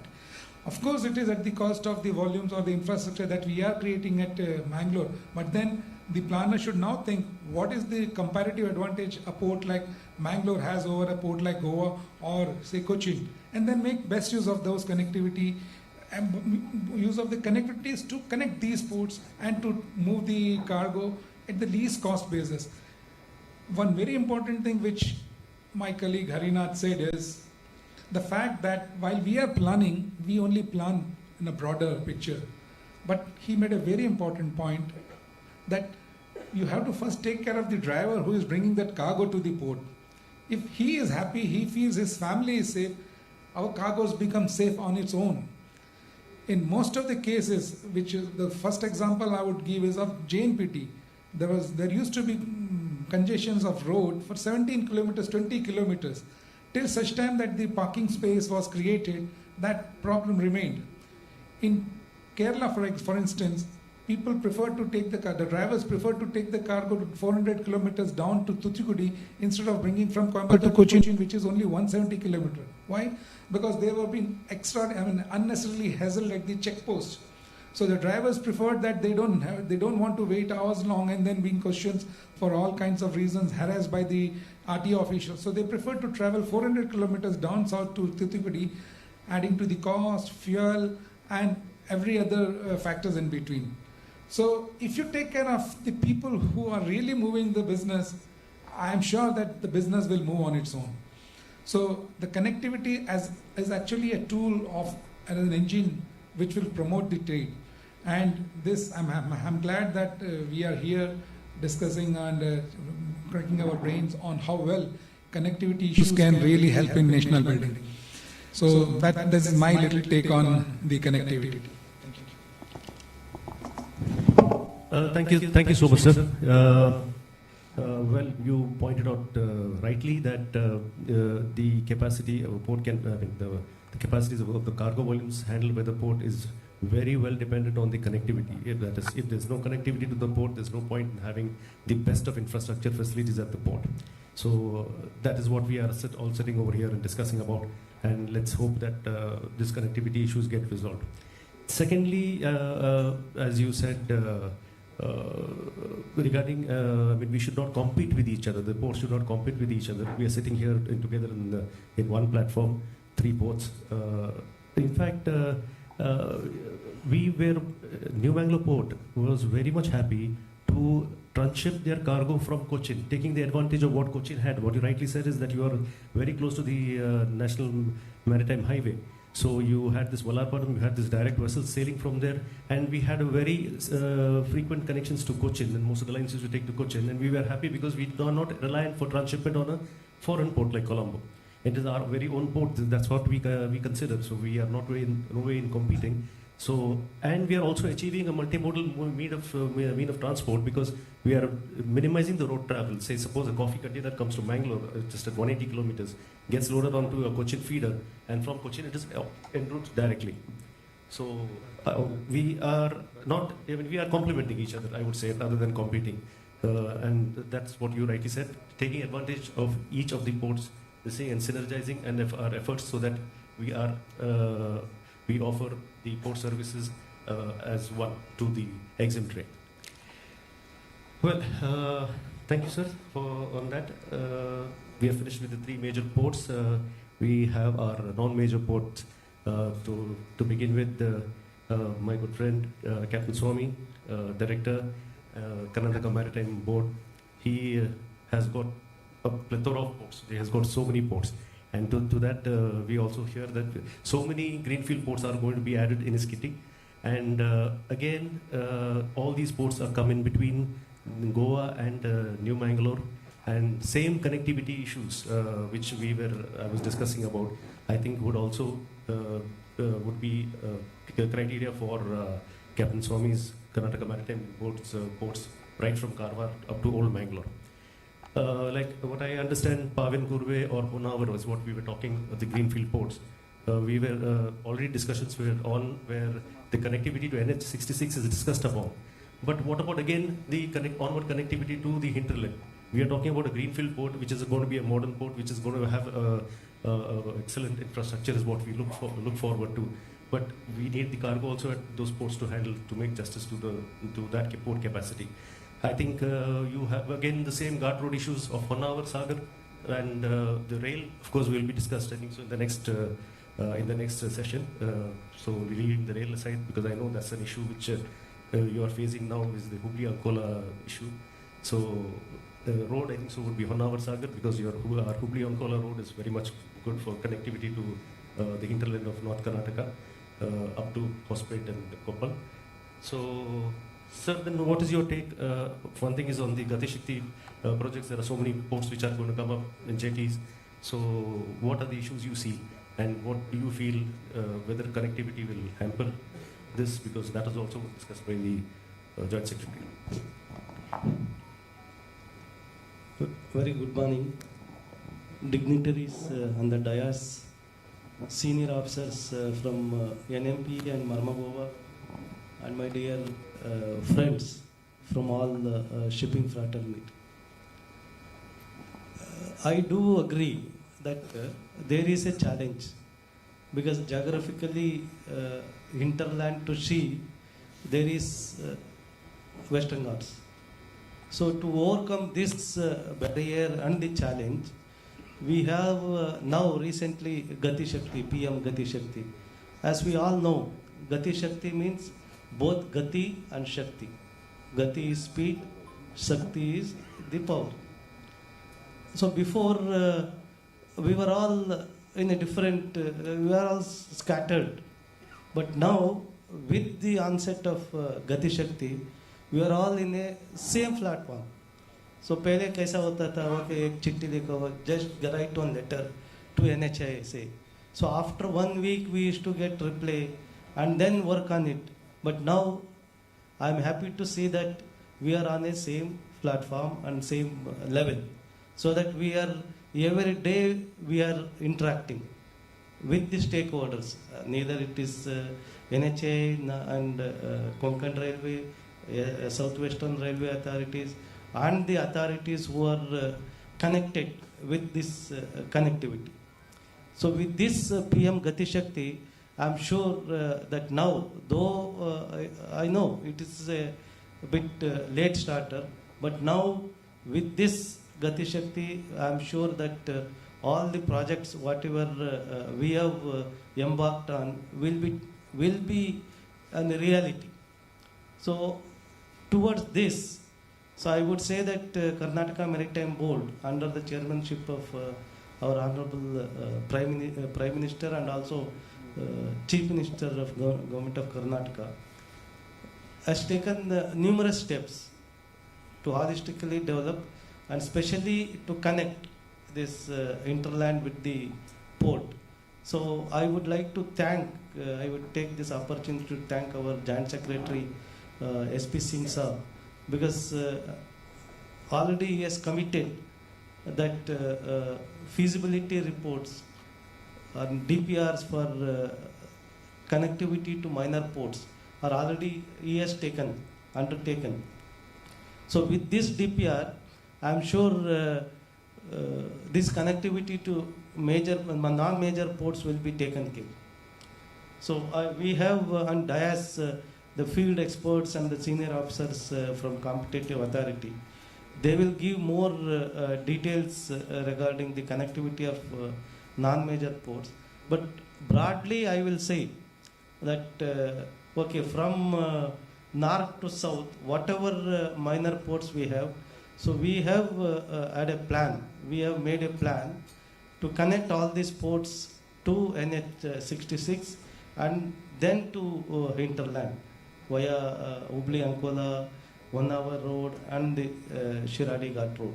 All these projects, totally we have around 14 NH projects, and some are at the advanced stage and some are at the DPR stage. But I am sure, and I would now assure that with the cooperation and coordination what we are having with NHA and other competent authorities, I am sure that soon there will be a reality, and both all these non-major ports will be connected. With that, I will make sure that it is taken care in a right way, and I can say that it will be a reality. Thank you very much, sir. Well, thank you, Captain Swami. I think you are very much in line with the vision and mission of the PM Gati Shakti's program, and let's wish that the non-major ports get connected by to the hinterland. And yes, as you rightly said, Singh sir has already assured that the DPRs are in place. So let's hope that these things see the light of the day, so that by the time your greenfield ports at least come up, then we have a robust infrastructure of the hinterland connectivity. So all the best to you. So one more non-major port. It's a riverine port. So I wanted to just call upon Shri Abhay Bharve, Deputy Hydrographic Surveyor, Captain of Ports, Panjim. Sorry. So yes, so it's most. I do understand it's a riverine port and it's an anchorage port. But just wanted to know, I mean, do you find any connectivity issues where from the mine heads, because you are predominantly handling mines, or any other commodities which you could attract upon, when which the connectivity is a challenge for you, as if that is there, maybe you can share it with us, and so that we all come to know and whether we can take up anything on that matter on this forum. Dignitaries on the dais, off the dais, stakeholders, ladies and gentlemen, a very good morning to you all. As we all know, Goa is the smallest state with respect to area. It's about 33% of area is covered with the forest. It is separated by the Western Ghats to the Deccan Plateau. So anyone who wants to reach Goa, he has to either cross by rail or roadways, he has to cross these Western Ghats. The state has been blessed with the rivers, prominent being the Mandovi, Zuari, Sal, Terekol, Mapsa. These rivers had estuarian jetties, which was being used for the trade purpose during the Portuguese rule. Over a period of time, the rivers have got silted, and presently these jetties are being used extensively for the fishing and water sports activities. Goa being the topmost destination for the international and national tourists, over about 80 lakhs tourists visit Goa every year. Thus, there is a traffic congestion. Roads are being stressed with this traffic. Increasing traffic load and congestion has stressed the inland roadways, and which has caused, due to which the congestion, traffic jam and increase in road accident is occurring. Considering the infrastructure demand and the benefit of inland waterways, which are eco-friendly, cheaper, the state has initiated the refurbishing of inland waterways along the rivers of Mandavi and Zuari. Under the Sagarmala project, we are developing 9 jetties, which will be used for mainly for the tourist activities and fishing. Also, there is a plan to start solar ferries, which will be even cheaper and eco-friendly, that will to commute the passengers from the hinterland. To make the maximum use of these inland waterways, there is a need to desilt or dredge the rivers of Goa. In this regard, the government has initiated and roped in National Institute of Oceanography to undertake the study to find out to what maximum depth we can dredge, and we can use these rivers to its maximum potential. Most of the jetties are well connected because they bring this since from the old Portuguese time. Most of the jetties are well connected by the state highways, but the habitat along these roads make them narrow and which is very inaccessible to these jetties. The government is also considering to alternative to this congestion so that we can access these roads and develop these jetties. Under the project of PM Gati Shakti, the 4-laning of National Highway 66 is in progress. Some of the patches were already as discussed by the chief engineer. It is already, there was some issues, but which have been resolved and work is in progress. Thus, with this, whatever Goa has got its potential, we are contributing towards the PM Gati Shakti. Thank you all. Thank you, Barve sir. Well, that is good points you have cited. Of course, we do agree that your port is very scenic. We have taken a lot of cruises on the Mandavi River as tourists, and I'm glad that you're also using the port infra for tourism development, which is very good. And as you said, with regard to dredging or deepening of the rivers to make it more navigable, I think that is definitely will be taken up in the right spirit, because if I'm not mistaken, that is a pet project of our Honorable Prime Minister as well, because across the country he's been promoting that.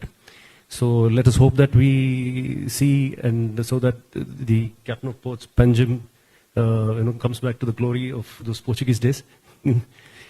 So, having covered now the major ports and the minor ports, I would now turn to Sri Rajesh Menon, the Associate Director and Subject Matter Expert, DPIIT Logistics Division.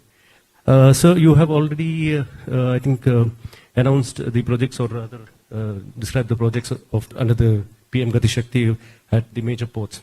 So probably on this road connectivity issue, you would have already heard that, that our hinterland connectivities are the issues. So how do you feel that any of the projects PM Gati Shakti can take up with respect to, I don't know, I'm just voicing out this thing because you are an expert. So I just would like to know your feedback as how this PM Gati Shakti could help us to reach the hinterlands, all our ports. So over to you, sir. Thank you so much, and first of all, apologies for being a little late. So what I could sense from what you have told is basically the pain of the industry. And yesterday through the presentation also I was communicating that the local pain is now national pain. So as this connectivity issue has been identified as the key bottleneck, and hence connectivity has been identified as a key aspect for consideration in the Gati Shakti projects. So the efforts that is done by the central government till now, I will explain, and I'll also give the possibilities in the future, which will answer your question. Till now, there were general road rail connectivity projects being done by individual ports and funded by the Sagarmala. There were around 161 Sagarmala road and rail projects till now. Now, after this identification that connectivity is the major issue, at the very highest level in the central government, which is called the Empower Group of Secretaries, it was decided that what is the gap in the existing connectivity.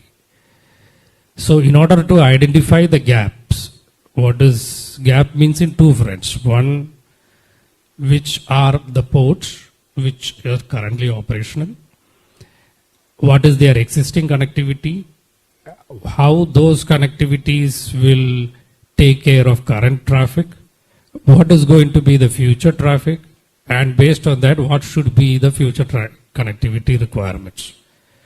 So in order to do that, an exercise was conducted since the last 2-3 months, which was coordinated by the logistic divisions in DPIIT. And the projects that has been identified as gaps were around 107 projects, out of which around 46 or so was road projects. 61 road and 46 rail, if I can remember it correctly. These projects were then later discussed with individual ports and then prioritized, that which are the most priority projects that is to be taken for implementation, whether it is road or rail. And 4 road projects and 18 rail projects were identified to be very critical. And among the implementing projects, these projects were mandated to be completed before 2023 March. So the point that I'm trying to say is that there have been an enormous effort that is done collectively by all the state governments, National Highway Authority, Ministry of Railways, and the central government, and the state maritime board. So everybody put together through a concept of a multimodal committee, which was set up for each ports under the chairmans of the respective ports in that region. And in the case of Karnataka, it was CEO of Karnataka Maritime Board. And this report is out. And in this report, which was out in the month of September, has specifically identified certain projects, and these projects are to be reviewed by the government in the times to come. Another point I would like to say is that the pain that you have mentioned is now taken very seriously, and the report is not a static report and unlike normal reports. This is a dynamic report which is having various versions, which will have various versions. So it is for individual ports and maritime boards to conduct a detailed master plan of their particular port requirements. Basically, looking into the chalking of the roads or those issues related to logistics, it is very important that the current PCM, the vehicular traffic is evaluated, and what is going to be the vehicular traffic in the future is done at the appropriate level, and then an adequate infrastructure planning is done at the port level, at all ports. The government currently have identified around 66 non-major functioning ports, which requires to be given full-fledged 4-line road connectivity in the future. So the vision is very high. The problem is well understood. Now, how do we get it done is that how do we do localized master plannings? So localized master planning is about how do we budget the performance of a port in, say, the next 5-year horizon. And based on the demand that is going to come or that is estimated, what is the connectivity plan that is to be worked out of the port, which can eventually become part of the national master plan of port connectivity. And these connectivity projects are linked to the Gati Shakti projects and are fast financed and implemented as part of the Gati Shakti principles. So there is where we stand. So I can tell on the central government from a top perspective that there is a Gati Shakti, there is a movement. Well, sir, can I share something with you? You happen to mention that there is, I mean, you look into the sensitivity and criticality. As you said, the local pain is understood at the national level. I would share this with you, as I was telling in my introductory talk, that we had, from the last 3 years, we have been having this issue of Shiradi Ghat because of the landslides go for a complete closure. And the alternative ghat, which is the Madikeri Ghat or Sampaje Ghat, that also goes for a closure because for fear of landslides, and then there is a ban issued. And at that point of time, along with NMPA, even the Chamber of Commerce, which I was I'm a part of it, so we have written up to the PMO level and even to the Ministry of Road and Transport, and we have got response as well. Also, in one particular issue, the district commissioner was kind enough to invite us, the chamber, for a VC with the NHAI authorities and Gadkari sir. And in that, moment we spoke about NMPT connectivity, he himself interrupted it, and he straight away said that, when I was the Minister of Shipping, I myself told the chairman at that point of time that NMPT cannot function to the maximum capacity without Shiradi Ghat. So we were consoled that this issue is known personally and close to the heart of Gadkari Sahab. So we were expecting that things would go faster. But what we have seen a bottleneck is that when the 4-lane widening of the road initiation is taken, which even last time also Gadkari ji said, yes, we will go for the 4-laning, forget the tunnel. Because formally it used to be like when the 4-laning is to be taken up, they say that the tunnel project is there. So let's keep this in the back burner. And then immediately the focus comes on the 4-lane. Then they say tunnel we'll see later because it's too expensive an project. And this has happened from so many years, which is, I mean, even the KCCA is very much concerned of this because this got also a lot of passenger traffic also is, the density is very high. So that is what surprises me and even our chamber that, that emphasis has not come on that, and we're still grappling with that issue. If you can just... Yeah, I'll give you, from the perspective of the industry, because I come from the industry, is that there are 3 principles by which a project is evaluated as far as Gati Shakti is concerned. So if it has to reach a particular height, it needs to be clear as far as 3 principles are concerned. This said project has to be seen on those 3 principles. First is that, how is that if you are talking of leveling guard section and creating the space for a road, then how is that augmenting to the multimodal nature of the port? So the recipient port is Mangalore port. So how it is going to create a multimodal connectivity? This has to be evolved about, like how it can imbibe coastal movement of cargoes, maybe from Mangalore to Cochin or from Mangalore to some other place in the coastal region. So multimodality, how it is going to benefit by this project has to come out. The second aspect is about what is the economic impact that the project is going to have. So there is a level of what is called as the output of the project or the outcome of the project. If it is in the DPR itself, it is very clear that it is going to be impactful for that particular port, then it automatically becomes a Gati Shakti project. So this is something which which can come under the purview of the multimodal committee for Karnataka, with the CEO of Karnataka Maritime Board is doing that. So I think this should have been come in that discussion when the port plan was developed. If it is not come, it can be taken up in the next round of discussion also. Because this thing is that, see, from the central government side, policies are they given, directions are given, but the problem statement has to evolve now in this new mechanism through the multimodal committees. So I would suggest that this is being taken up in the multimodal committee meetings that takes place. So you mean to say, or shall we take it that this can qualify for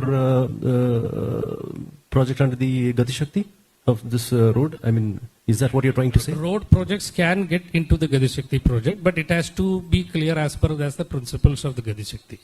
So the thing is that the problem has to evolve. The problem, the specific problem in the report I could not find, which we made. So if this comes up in your discussion with the multimodal committee, that naturally will get reflected in the report. And then only there's a process for that. That is what I want to say. Well, that is something of knowledge, Menon sir. Yes, from the chamber and also from our port users fraternity, we will still keep our efforts, and as you suggested, if it has to go to the multimodal committee, then we will make appropriate approaches in the right channel so that this project gains importance, which is very much important for NMPA and even also the minor ports which are going to come up. Thank you for also giving us an insight of, how do you select your the projects, and it was nice to know. Let's hope that all the projects taken by PM Gati Shakti become a huge success. Yeah, so point I want to try to say is that the solution to your pain is here. So once it is from here, then it comes up. Yes, sir. We want a cure, not a painkiller. One second. I just Captain Swami would like to say. Sir, your point is well taken, sir. Whatever projects proposed by NMPT was included in the master plan of that multimodal committee. But however, I will again discuss with NMPA authorities, and I'll see that it is included in this plan. So, then anything, I'll come back to you, sir. Thank you. Thank you. Well, it is magnanimous of you, Captain Swami, to cite that this project was there in the committee and that you will take it up further, and we'll really look forward for your support on that. Thank you so much. Yes, now the man in the hot seat, Mr. Lingegowda, Project Director, NHAI Karnataka. I'm sure you would have heard our pains and woes, whether local or national. Some points which I would like to voice out our apprehensions. We were having again a discussion with the district commissioner, where again I represented the chamber with our local district commissioner, who spoke to the NHI department. I don't know who is the gentleman, but the issue was, which even the district commissioner rightly pointed out, is that you have wanted the road to be closed for 4 months just for a 10-kilometer stretch of that, to not actually the guard sections, but just above the guard sections of the shoulder. That is this Maranahalli Donigal stretch of 10 kilometers. Of course, it was, later on, you were successful in giving us a detour, and at least the vehicular movement continued. But we would like to look at a permanent solution, and I think we should, we really appreciate NHI, the achievements what they have taken. What they are doing in the north is phenomenal. And proudly, even Gadkariji also says that, that we are now, I think so, average 10 kilometers a day is being constructed. And here we are saying that the project director is asking for a 4 months complete closure. The problem is 4 months complete closure would actually mean complete connectivity disruption between the coastal city of Mangalore, not only the port, the coastal city of Mangalore, I'm also speaking from the chamber, to Bangalore, to the upcountry Bangalore, Mysore. So that is one thing which I would like some inputs from you, sir, because you are a technical man, so you would be able to shed some light on it. Very good morning to all of. Sir, I am the project director of PIM Mangalore. I am connected with PIM Mangalore jurisdiction. So my RO Bangalore, so he's on some other work. He didn't turn up. He didn't come. He told me to address this one, sir. So with respect to connectivity to the ports, NS 66, that is Karnataka Goa border to Kerala Karnataka border, it is having a length of about 300 kilometers, out of which about 284 kilometers we completed. Hardly 15 to 16 kilometer balance is there, which is at Uttar Kannada district. That is also we are tackling. That is especially at 1 hour, Bhatkal and remaining places of Uttar Kannada. So remaining length, we completed to 4-lane. So 4-lane traffic is flying over the highway NS 66.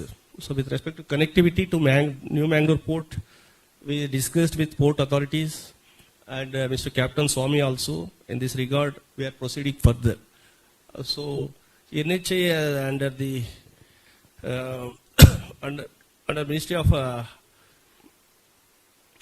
so our ministry directed us to take up this one NS 75, sir, from BC Road to Gundia. That is about 63 kilometers. Sir.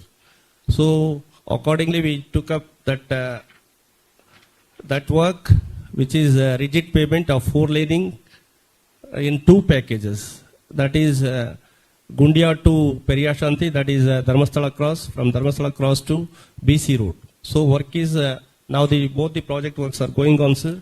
So our main hurdle for completing the project in the desired manner is the rain, sir. In the end of April itself, the rain started during May, and now also rain continues. One day rain comes means our 4-day work, 4 to 5 days work is ampling. So that is why we are unable to achieve our desired targets. So anyhow, we are working on that, sir. What we are promised during December 2023, we are going to complete that one, sir. But in one package, we can able to complete well before that. But in one more package of about 48 kilometers, it may take a little bit more time, sir. With respect to this, from capital city of Bangalore to Mangalore, it is about 350 kilometers. So from Bangalore to Nelamangala, about 30 kilometers we completed to 6-lane. From there to Hassan, 4-lane has been completed, sir. So Hassan bypass and Chandraipatna bypass were left out earlier. Those are now, we are taken for 4-laning. That work is going on. So from Hassan to Sakleshwar, about 60% of work has been completed. Balance from Sakleshwar to Marnalli. This is the crucial length, all are what you are quoting. Yes, it is accepted, sir. There are few problems that I can't able to highlight. Anyhow, sir, so as a temporary measures, we are taking 2-lane. 2-lane, whatever the existing 2-lane is there, that improvements, that strengthening we are taking, sir. Immediately, shortly, that will be, we are taking in order to keep the road in the motorable conditions, sir. So, from Mornalli to Haddavale, it is about 26 kilometers, sir. Already, this concrete road is there for 2-lane with 2-lane concrete road is there, sir. That is, we are going to take up for 4-laning. In that connection, even state government supporting us in all respect, we are moving ahead. So that is almost this 26 kilometers passing through forest areas. In that connection, we are working on diversion of forest land with the forest department. So we are in advanced stage. We are going to take up that 4-lane work, concrete 4-lane work. As of now, this tunnel work is concerned. So for time being, it is in kept in this one, sir. Anyhow, 4-laning work from Mornalli to Haddavale we are taking, sir. The difference between Mornalli to Haddavale is about 700 meters. 700 meters in a stretch of 26 kilometers, and which is moving in a difficult terrain and sensible area. That is why, so in order to have hurdle-free movement of cargo, especially cargo, we are working, that is during rainy season also, without any disturbances, without any stoppage of traffic, without any closing of the ghat. So traffic should move accordingly. We were working out that also before. During this financial year itself, we are going to take up. That is before March 2023. These are the highlights. So apart from that. Well, and there is quite some assurance that you have told that you will not resort to the closure of the road and the ghat road for cargo movements while your 4-laning or your permanent solution or repair is taking place. Is that what you're saying, sir? Yes, that's very nice. It's a welcoming assurance given by our project director. Yeah, that is from Sakleshwar to Mornalli, sir. For time being, we are taking up these 2-lane works immediately. We are taking. Okay, thank you. Because the road is in a bad condition and deteriorated condition, we are going to take up that one shortly. And what about apart from that, 4-laning also for 26 kilometers. What about the landslide which has happened near Doringal, which right now we are taking this one-way route? Yeah. There this realignment has been proposed, sir. That realignment also we are taking, sir. But anyhow, to keep the road in traffic-worthy condition, shortly we are taking up from Sakleshwara to Mornalli, sir. Well, right. That is a welcoming thing, but I'm sure there will be a lot more questions among the in this house on various issues, and I would request now the floor is open. Apart from that, sir, recently from Karkala to Mangalore, that road also, whatever existing 2-lane, that also it has been got sanctioned. We have started the works for 4-laning. That also we are taking up for a length of 45 kilometers. Very good, very good. Thank you so much. Now the forum is open for the questions from the audience. Good morning to all of you. First of all, hinterland development for any port is very important. Port means connectivity. Connectivity means by road, by rail and by air. But now we are going on increasing number of ports, but the old ports are suffering a lot, which we have to take a top priority. Now, my dear project director of National Highway NHI told something to us. I'm happy because being an ex-minister of government of Karnataka. Basically, if we all, one team can go today in the road, by road to Mangalore to Hassan, we cannot survive up to we reach Hassan. That is the situation today. So we are talking about big thousands crores projects. We can't spend few crores for filling up the potholes from Hassan to our BC road. This is very bad, sir. I'm telling you, we have to take on ground reality. Because we are talking, as rightly my friend Mr. Sikwara said, we had hundreds of meetings. I met Nitin Gadkari ji, I met the CC Patil, Karnataka PWD minister. They say we'll do it. I met Anil Kumar, IAS officer, but nothing is happening. So no potholes has been filled now from April till October end now. So it should be roadworthy, and we are going by car. But trucks, every truck has stopped in the Shiradi Ghat in between because of there is no roadable, because he has to go in the water. He doesn't know what is the depth of the potholes. So will you please do something for within 10 days or a week to fill up that potholes when we will talk about 4-lane, 6-lane, 10-lane and all. So this is very important, my dear sir. 2 minutes. I want to tell you one more thing. Basically, 4-lane, 6-lane we speak. The project starts. But we are supposed to complete in 18 months or 24 months. But we are completing in 5 years, 7 years. Initially the tender valuation is 100 crores. When it ends, it goes to 600 crores. Who is responsible for this 500 crores? So additional cost. So that's why it should be time stipulated and maintained. I'm sorry to say that because our intention is very clear. Our port should develop. Hinterland connectivity has to be developed. As rightly my Sequoia said, yesterday I was talking to my senior officer of JSW. Not only roads, we got other problems also. Fine, we are facing that. One small example I can give you. In Mangalore region, Karnataka, I'm talking more about Mangalore port because I'm born and brought up here. I'm involved in this port since 1975. So one group of exporters met me yesterday. They're telling that we are shifting all our cargo to Nava Sheva. I said, what is the reason? Because of the road connectivity? No, sir. There I'll get a $225 containers. Here I have to pay $1,700 per container for Vietnam and Chirgaon. So these are so many reasons are there. But at least one by one we should solve. Then only we can develop these ports. I'm happy that Goa, Kochi, they are doing well. But however, Mangalore connectivity, because of the Shiradi Ghat, now simply we have put so many gates, which is, as you know, more number of gates in this country, more difficult to everybody. I'm not telling the detail of that.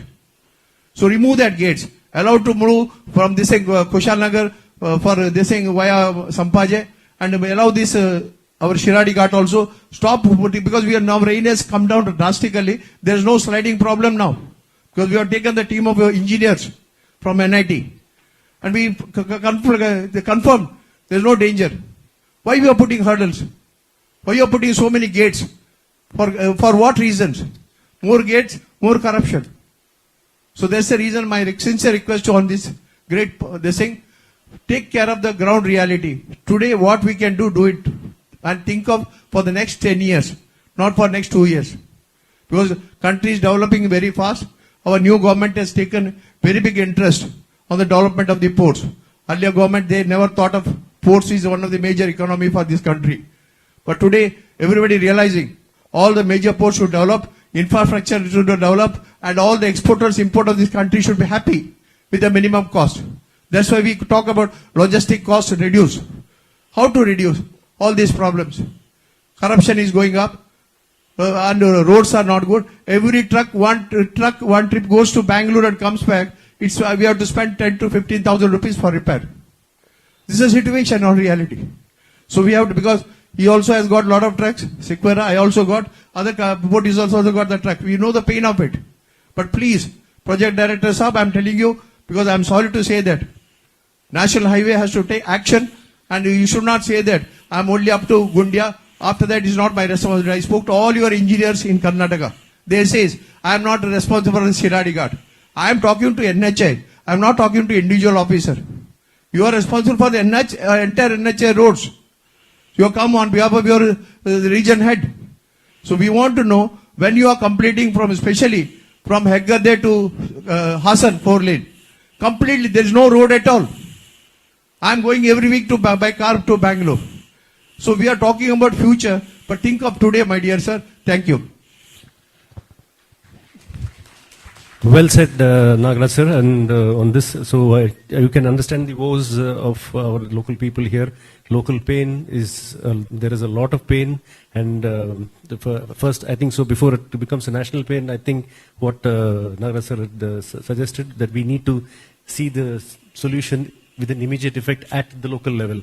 And maybe then later on. Thank you, sir. Yes. Immediately I will brought to the notice of my concerns, my competent authority. I'll say that it will be done at the earliest, expeditiously, sir. Expeditiously, sir. I'll speak to you. I will get back. I'll get back, sir. Yeah. That is what, sir.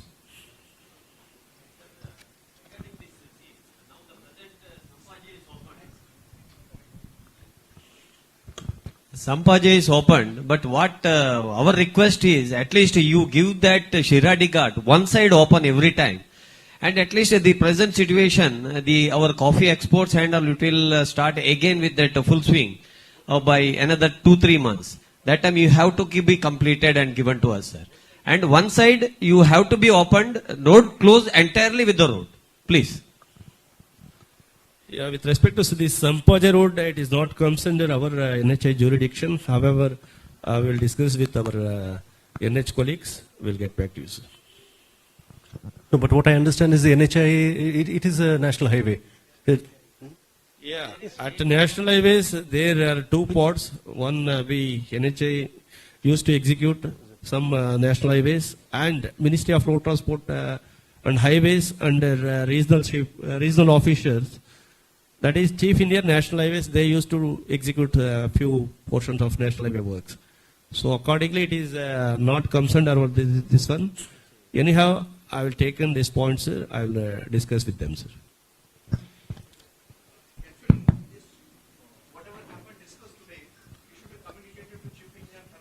Yes.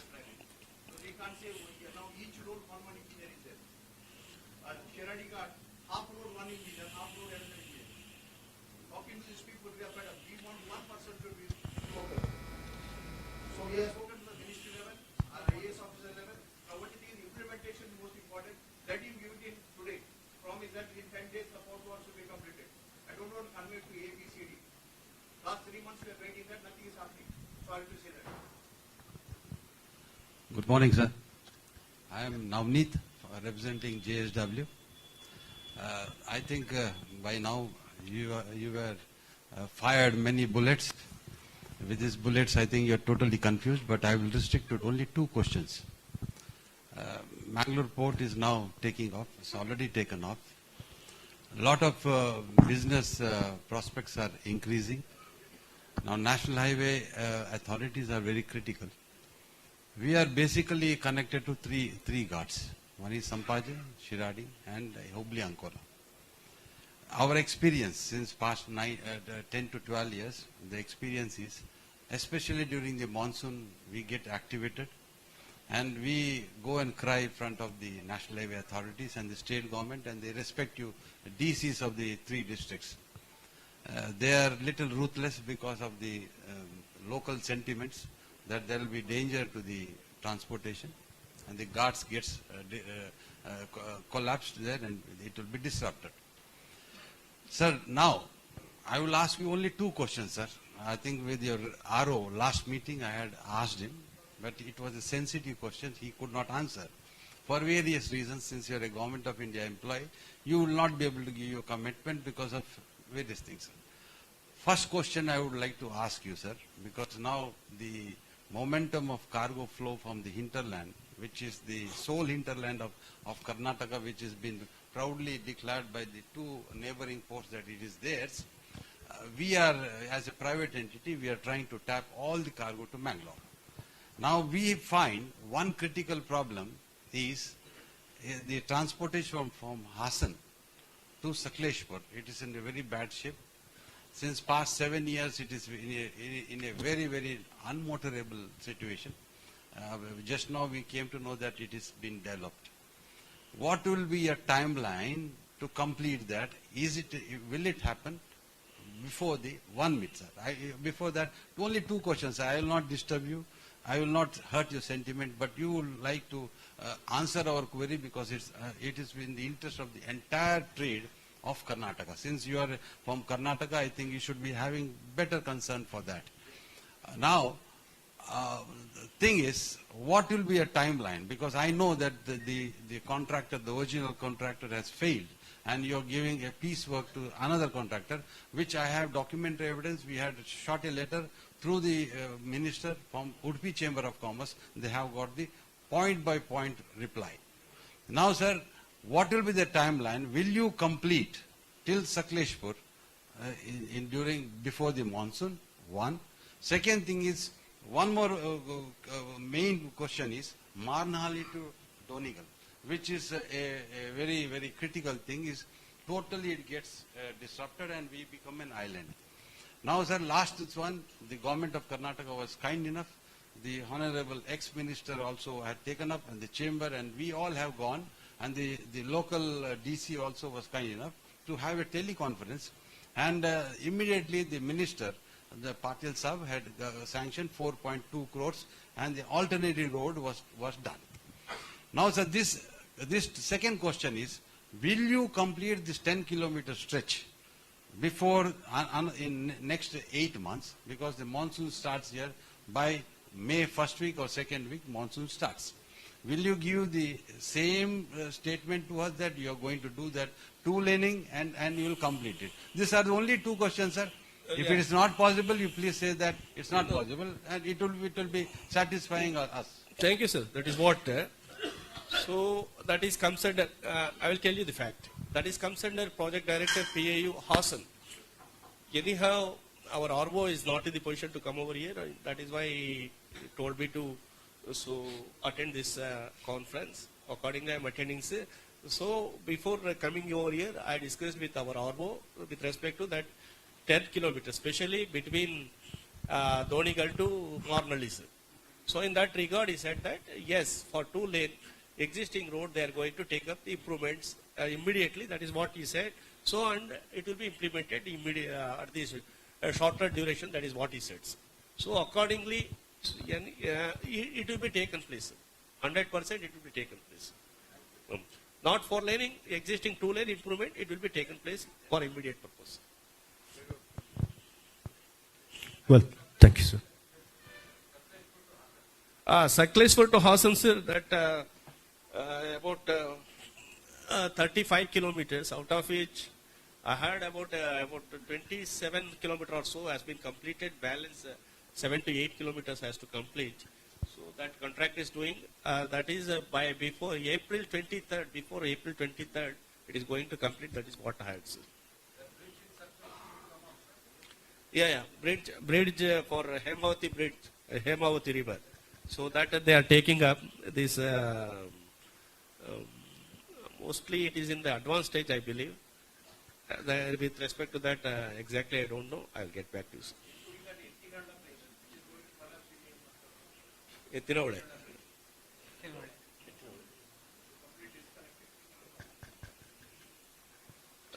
These points are discussed. Well, thank you, sir. And I can't see any more questions, so I would like to wind up this discussion because I think we have overshot our given slot. Well, to briefly say that, it was nice. I think so. You all also will share with my views that it is nice to know our neighboring ports and how we can come and work together with the non-major ports and the major ports, as Anil sir already mentioned.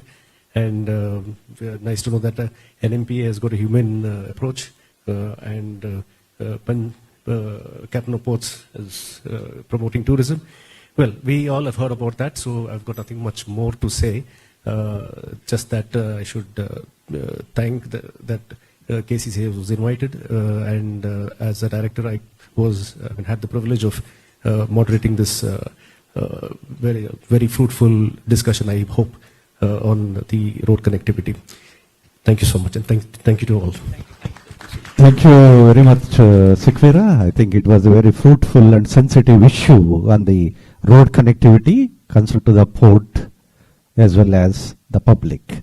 We sincerely thank you, the moderator, Sri Jitan Sikvera, Director, Karnataka Chamber of Commerce and Industries.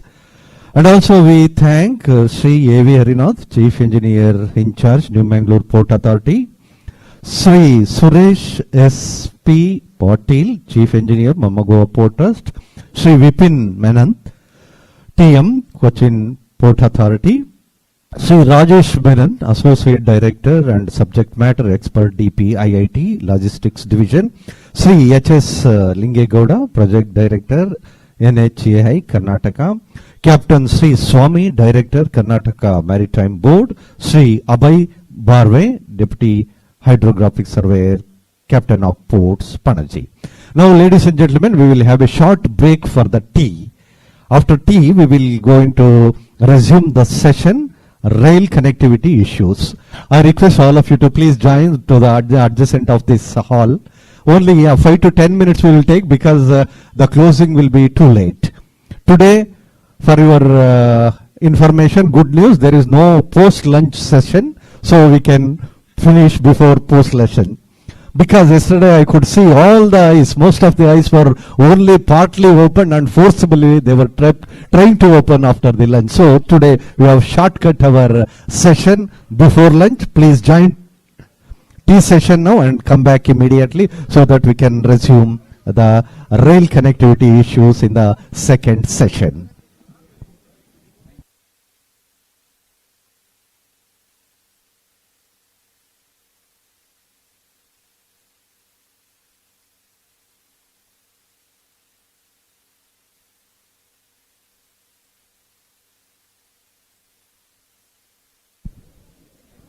Yeah, please join for the tea. Have a short break, in fact, 5 to 10 minutes. 10 minutes is more, I think, because otherwise it will continue beyond 2 o'clock.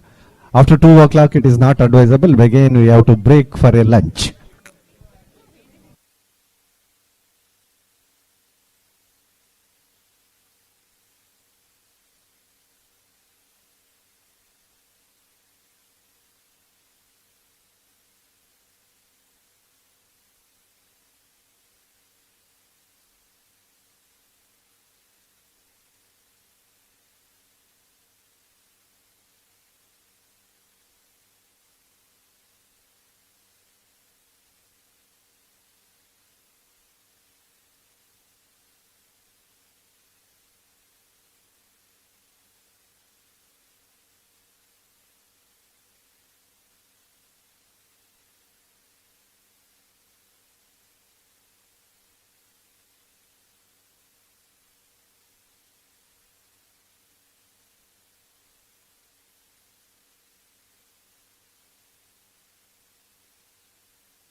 Kambala ತುಳುನಾಡಿನ ಕೃಷಿಯ ಪರಂಪರೆಯೊಂದಿಗೆ ನೇರವಾದ ಸಂಬಂಧವನ್ನು ಹೊಂದಿರುವ ಕಂಬಳದ ಆಚರಣೆಯು ವಿಶ್ವಪ್ರಸಿದ್ಧವಾದದ್ದು.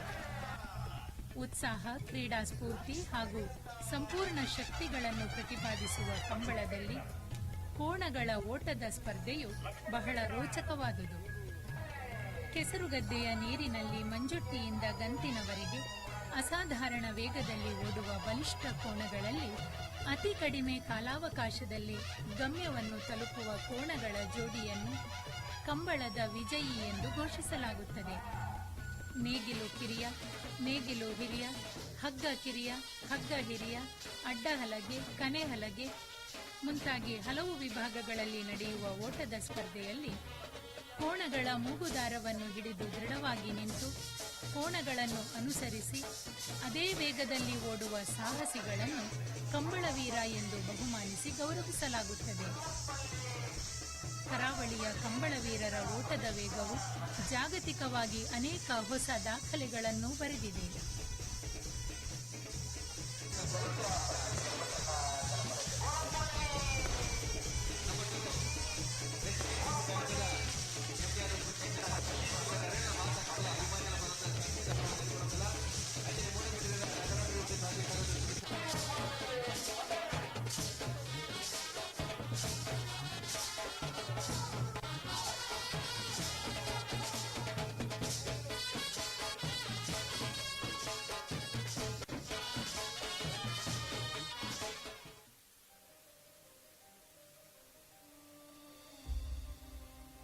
ಗುರುಪುರ ನದಿಯ ಆಸುಪಾಸಿನ ಸುಮಾರು 400 ಎಕರೆ ಪ್ರದೇಶದಲ್ಲಿರುವ ಪಿಲಿಕುಳ ನಿಸರ್ಗಧಾಮದ ಪ್ರಧಾನ ಆಕರ್ಷಣೆಯಾಗಿರುವ ಜೈವಿಕ ಉದ್ಯಾನವು 120ರಷ್ಟು ಸಸ್ತನಿಗಳು, ಸರೀಸೃಪಗಳು ಹಾಗೂ ಪಕ್ಷಿ ಪ್ರಭೇದಗಳೊಂದಿಗೆ ಸುಮಾರು 1200ರಷ್ಟು ಪ್ರಾಣಿಗಳನ್ನು ಒಳಗೊಂಡಿದೆ. ಕಾಳಿಂಗ ಸರ್ಪದ ವಂಶಾಭಿವೃದ್ಧಿಯನ್ನು ಅನುಕೂಲಿಸುವ ದೇಶದ ಏಕೈಕ ಜೈವಿಕ ಉದ್ಯಾನ ಇದಾಗಿದೆ. ಭಾರತದ ಕೇಂದ್ರೀಯ ಮೃಗಾಲಯ ಪ್ರಾಧಿಕಾರದಿಂದ ದೇಶದ ಪ್ರಮುಖ ಮೃಗಾಲಯ ಎಂದು ಗುರುತಿಸಲ್ಪಟ್ಟಿದೆ ಮತ್ತು ಪ್ರಾಧಿಕಾರದಿಂದ ಆಸ್ಪತ್ರೆ ಸಂಕೀರ್ಣದ ನಿರ್ಮಾಣಕ್ಕಾಗಿ ವಿಶೇಷ ಅನುದಾನವನ್ನು ಪಡೆದಿದೆ. ವಿದ್ಯಾರ್ಥಿಗಳು, ವಿಜ್ಞಾನಿಗಳು ಮತ್ತು ಸಂಶೋಧನಾರ್ಥಿಗಳಿಗೆ ಉಪಯುಕ್ತ ಮಾಹಿತಿಯನ್ನು ಒದಗಿಸುವ ಸಂಪನ್ಮೂಲ ಕೇಂದ್ರವಾಗಿಯೂ ಕಾರ್ಯನಿರ್ವಹಿಸುವ ಡಾ. ಶಿವರಾಮ ಕಾರಂತ ಪಿಲಿಕುಳ ನಿಸರ್ಗಧಾಮದಲ್ಲಿ ಇರುವ ಬಲು ಅಪರೂಪದ ಸಸ್ಯ ಪ್ರಭೇದಗಳು ಹಾಗೂ ಜಲವಿಹಾರಕ್ಕೆ ಅವಕಾಶವಿರುವ ವಿಶಾಲವಾದ ಕೆರೆಗಳು ಪ್ರವಾಸಿಗರ ಪ್ರಮುಖ ಆಕರ್ಷಣೆಯಾಗಿವೆ. ಸ್ವಯಂ ಚಲಾಯಿಸಬಹುದಾದ ಪೆಡಲ್ ದೋಣಿಗಳು ಮತ್ತು ಕುಟುಂಬದೊಂದಿಗೆ ಸಂಚರಿಸಬಹುದಾದ ವಿಶಾಲ ದೋಣಿಗಳಲ್ಲಿ ಕುಳಿತು ಜಲವಿಹಾರ ಹೊರಟು ಕೊಳದ ಉದ್ದಕ್ಕೂ ಇರುವ ಮೀನುಗಳು, ಬಾತುಕೋಳಿಗಳನ್ನು ಕಾಣುತ್ತಾ ಆನಂದಿಸಬಹುದು. ಗುತ್ತುಮನೆ ತುಳುನಾಡು ಎಂದೇ ಗುರುತಿಸಲಾಗುವ ದಕ್ಷಿಣ ಕನ್ನಡ ಜಿಲ್ಲೆಯ ಸಮೃದ್ಧ ಸಂಸ್ಕೃತಿ ಮತ್ತು ಶ್ರೀಮಂತ ಪರಂಪರೆಗಳನ್ನು ಪ್ರತಿನಿಧಿಸುವ ಸುಂದರ ಸಾಂಪ್ರದಾಯಿಕ ನಿರ್ಮಾಣವಾಗಿರುವ ಗುತ್ತಿನ ಮನೆಯ ಅತಿಶಯವಾದ ಸೌಂದರ್ಯವು ಸಂದರ್ಶಕರಿಗೆ ನಯನ ಮನೋಹರವಾದ ನೋಟವನ್ನು ಒದಗಿಸುತ್ತದೆ. ಜಿಲ್ಲೆಯ ಭವ್ಯ ಪರಂಪರೆಯ ಬಗೆಗೆ ಇನ್ನಷ್ಟು ತಿಳಿದುಕೊಳ್ಳುವ ಕುತೂಹಲವನ್ನು ಮೂಡಿಸುತ್ತದೆ. ಸುಡು ಬೇಸಗೆಯ ತಾಪ ಹಾಗೂ ಬಿಡದೆ ಸುರಿಯುವ ಮಳೆಯ ಹವಾಮಾನಕ್ಕೆ ಹೊಂದುವಂತೆ ಪ್ರಾಚೀನ ತುಳುನಾಡಿನಲ್ಲಿ ಗುತ್ತಿನ ಮನೆಗಳನ್ನು ನಿರ್ಮಿಸಲಾಗುತ್ತಿತ್ತು. ಮನೆಯ ಬಾಗಿಲು, ಕಿಟಕಿ, ಕಂಬ ಮುಂತಾದೆಡೆ ಎದ್ದು ಕಾಣುವ ಮರದ ಕೆತ್ತನೆ ಕೆಲಸವು ಜಿಲ್ಲೆಯ ಅನುಕರಣೀಯವಾದ ಕಲಾತ್ಮಕ ಕುಶಲತೆಯನ್ನು ಸಾರುವಂತಿದೆ. ಜೇಡಿಮಣ್ಣು ಮತ್ತು ಕೆಂಪು ಕಲ್ಲುಗಳನ್ನು ಬಳಸಿ ಸಾಂಪ್ರದಾಯಿಕ ಶೈಲಿಯಲ್ಲಿ ಈ ಗುತ್ತಿನ ಮನೆಯನ್ನು ನಿರ್ಮಿಸಲಾಗಿದೆ. ಸ್ವಾಮಿ ವಿವೇಕಾನಂದ ತಾರಾಲಯ ಭಾರತದ ಮೊತ್ತಮೊದಲ ಅತ್ಯಾಧುನಿಕ 3D ತಾರಾಲಯ ಎಂಬ ಹೆಗ್ಗಳಿಕೆಗೆ ಪಾತ್ರವಾಗಿರುವ ಸ್ವಾಮಿ ವಿವೇಕಾನಂದ ತಾರಾಲಯವು 173 ಆಸನಗಳ ಸಾಮರ್ಥ್ಯವನ್ನು ಹೊಂದಿದೆ. ಪ್ರಾದೇಶಿಕ ವಿಜ್ಞಾನ ಕೇಂದ್ರ ಪಿಲಿಕುಳದ ಪ್ರಾದೇಶಿಕ ವಿಜ್ಞಾನ ಕೇಂದ್ರವು ವಿಶೇಷವಾಗಿ ಎಳೆಯರಲ್ಲಿ ಮೂಲ ವಿಜ್ಞಾನದೆಡೆಗೆ ಆಸಕ್ತಿಯನ್ನು ಮೂಡಿಸುವ ನಿಟ್ಟಿನಲ್ಲಿ ವಿವಿಧ ಚಟುವಟಿಕೆಗಳನ್ನು ನಡೆಸುತ್ತದೆ. ಸುಮಾರು 11 ಎಕರೆ ಪ್ರದೇಶದಲ್ಲಿ ನಿರ್ಮಾಣಗೊಂಡಿರುವ ಕೇಂದ್ರವು ಜೀವವೈವಿಧ್ಯ, ನೂತನ ತಂತ್ರಜ್ಞಾನ ಹಾಗೂ ಮನೋರಂಜನಾ ವಿಜ್ಞಾನವನ್ನು ಒಳಗೊಂಡಿದ್ದು ಹಿರಿಯರು ಹಾಗೂ ಮಕ್ಕಳು ಸ್ವತಃ ಪ್ರಯೋಗಗಳನ್ನು ಮಾಡಿ ಕಲಿಯಲು ಇಲ್ಲಿ ಅವಕಾಶವಿದೆ. ಧಾರವಾಡದ ಬಳಿಕ ರಾಜ್ಯದ 2ನೇ ವಿಜ್ಞಾನ ಕೇಂದ್ರವಾಗಿ ಸ್ಥಾಪಿಸಲಾಗಿರುವ ಕೇಂದ್ರದ ಆವರಣದಲ್ಲಿ ನಾನಾ ವೈಜ್ಞಾನಿಕ ಮಾದರಿಗಳನ್ನು ಪ್ರತಿಷ್ಠಾಪಿಸಲಾಗಿದೆ.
Friends, we are going to have next session.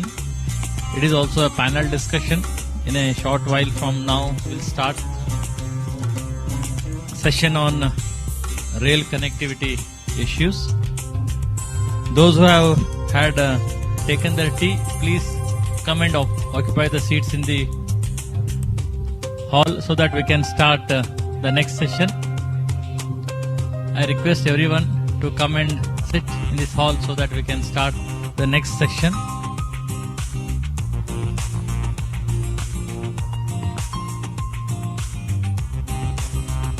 The next panel discussion is on the topic rail connectivity issue. The moderator is Shri Jayakumar IRTS Special Officer, Chennai Unified Metropolitan Transport Authority. The panelist would be Shri E.V. Harinath, Chief Engineer, New Mangalore Port, Shri Suresh S.P. Patil, Chief Engineer, Mamgoa Port, Shri Vipin Menoth, Traffic Manager, Cochin Port Authority, Shri Rajesh Menon, Associate Director and Subject Matter Expert, DPIIT Logistics, and Shri S. Vinay Kumar, Senior Regional Traffic Manager, Konkan Railways, Captain C. Swami, Director, Karnataka Maritime Board, and Shri Abhay Barve, Deputy Hydrographic Surveyor, Captain of Port, Panji.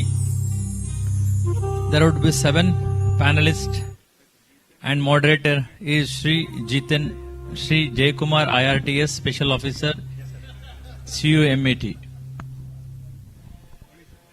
I will. Well, ladies and gentlemen, may I request all of you to please come inside and take your respective seats. We can continue because if it is delayed again, it will go for beyond 2 o'clock. Before that one, we would like to close and break a lunch. We have the privilege of having Shri Jayakumar IRTS Special Officer CUMAT sir here on this occasion. Sir is going to be the moderator for the next panel discussion on the topic called rail connectivity issues. May I request the audience to please and also participants, and also I request the panel members to please come and join.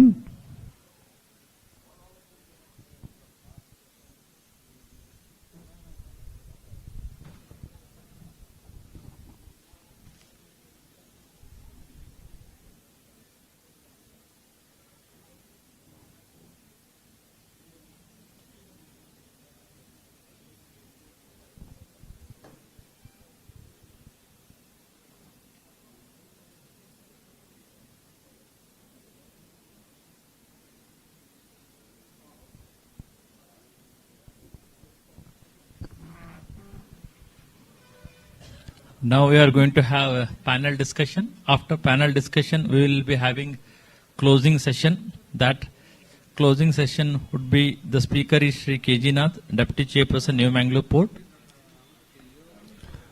May I request the PRO people to please inform all the audience as well as the participants who are there at the tea. Let them come and join.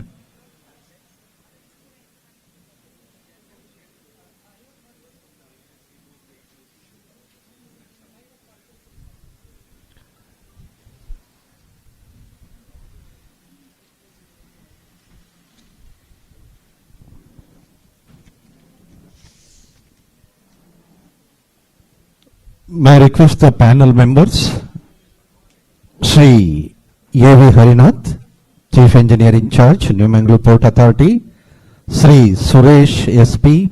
Patil, Chief Engineer, Marmagova Port, Sri Vipin Manen, TM, Cochin Port Authority, Sri Rajesh Menon, Associate Director and Subject Matter Expert, DP IIT Logistics, Shri S. Vinay Kumar, Senior Regional TM, Konkan Railways, Captain C. Swami, Director, Karnataka Maritime Board, Shri Abhay Barve, Deputy Hydrographic Surveyor, Captain of Ports Panaji, to please be ready so that we can start the panel discussion on the issues of railway connectivities.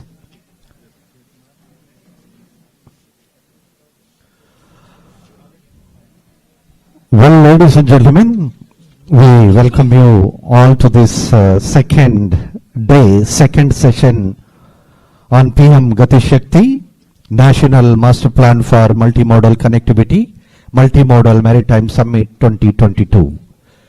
On this session, we are going to discuss on the rail connectivity issues. The moderator is Sri Jaikumar, IRTS Special Officer, Chennai Urban Metropolitan and Transport Authority. The panel members are Sri A.V. Harinath, Chief Engineer, Civil, New Mangalore Port Authority, Sri Suresh S.P. Patil, Chief Engineer, Marmagova Port, Sri Vipin Menon, TM, Cochin Port Authority, Sri Rajesh Menon, Associate Director and Subject Matter Expert, DP IIT Logistics, Sri S. Vinay Kumar, Senior Regional Traffic Manager, Konkan Railways, Captain C. Swami, Director, Karnataka Maritime Board, as well as Sri Abhay Barve, Deputy Hydrographic Surveyor, Captain of Ports Panaji. May I request all the panel members to please proceed to the dais, and also may I request the moderator, Sri Jayakumar, IRTS Special Officer, may I request our Secretary in charge to please escort the moderator, Sri Jaikumar, IRTS Special Officer, Chennai Urban Metropolitan Transport Authorities. I request all the panel members to please join and take a seat on the dais. Can we have a round of applause for the panelists and the moderator? May I request our beloved Chairman Sir, Dr. A.V. Ramana Sir, to present a bouquet to moderator Sri Jaikumar, IRTS Special Officer.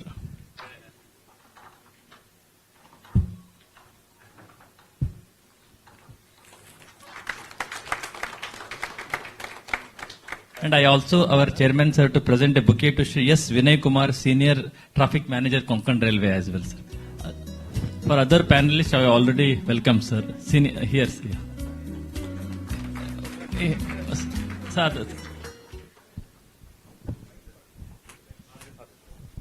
Thank you very much, sir.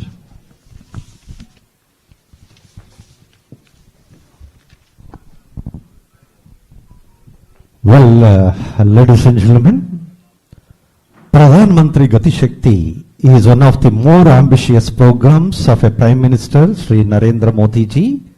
A total investment of more than 1 lakh crore has been approved for 22 major projects. PM Gati Shakti is a transformative approach for economic growth and sustainable development. The approach is driven by 7 engines, namely roads, railways, airports, ports, mass transports, waterways, and logistic infrastructures. Today, we are going to have the panel discussion on the issue rail connectivity issues. May I request the moderator, Sri Jayakumar, IRTS, Special Officer, Chennai Urban Metropolitan Transport Authority, to please proceed, and I will hand over the forum to you, sir. Thank you. Good afternoon, everybody. I thank Chairman Mangalore Port, Deputy Chairman Goa Port, and Chairman Goa Port Additional Charge also for having given me this opportunity to be in this session. Yeah, just the initial introduction I will give in this topic. Any logistics, transport related sector, multimodal logistics and first mile, last mile connectivity. This is a buzzwords. So these are all very integral part of any transport system.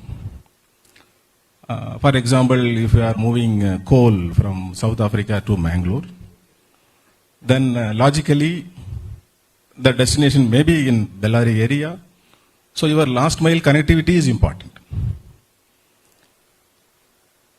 So unless you have a seamless connectivity, your logistics cost will go up, as well as associated hurdles are there.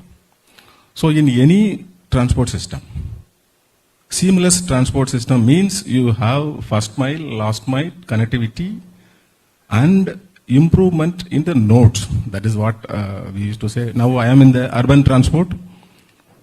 Urban transport also same thing we are discussing like mobility, urban mobility. So now I am here, it's a freight mobility, we can say. So here the panelists, all the panelists have been introduced. Mr. Harnath, Suresh Patel, Mr. Bala, Rajesh Menon, Vinay Kumar, Mr. Captain Swami, and Mr. Barvi. So I request Mr. Harnath, you can initiate the discussions, please. Good afternoon, sir. As far as the rail connectivity is concerned, New Mangalore Port Trust is well connected to Konkan Railways, Southern Railways, Southern Western Railways.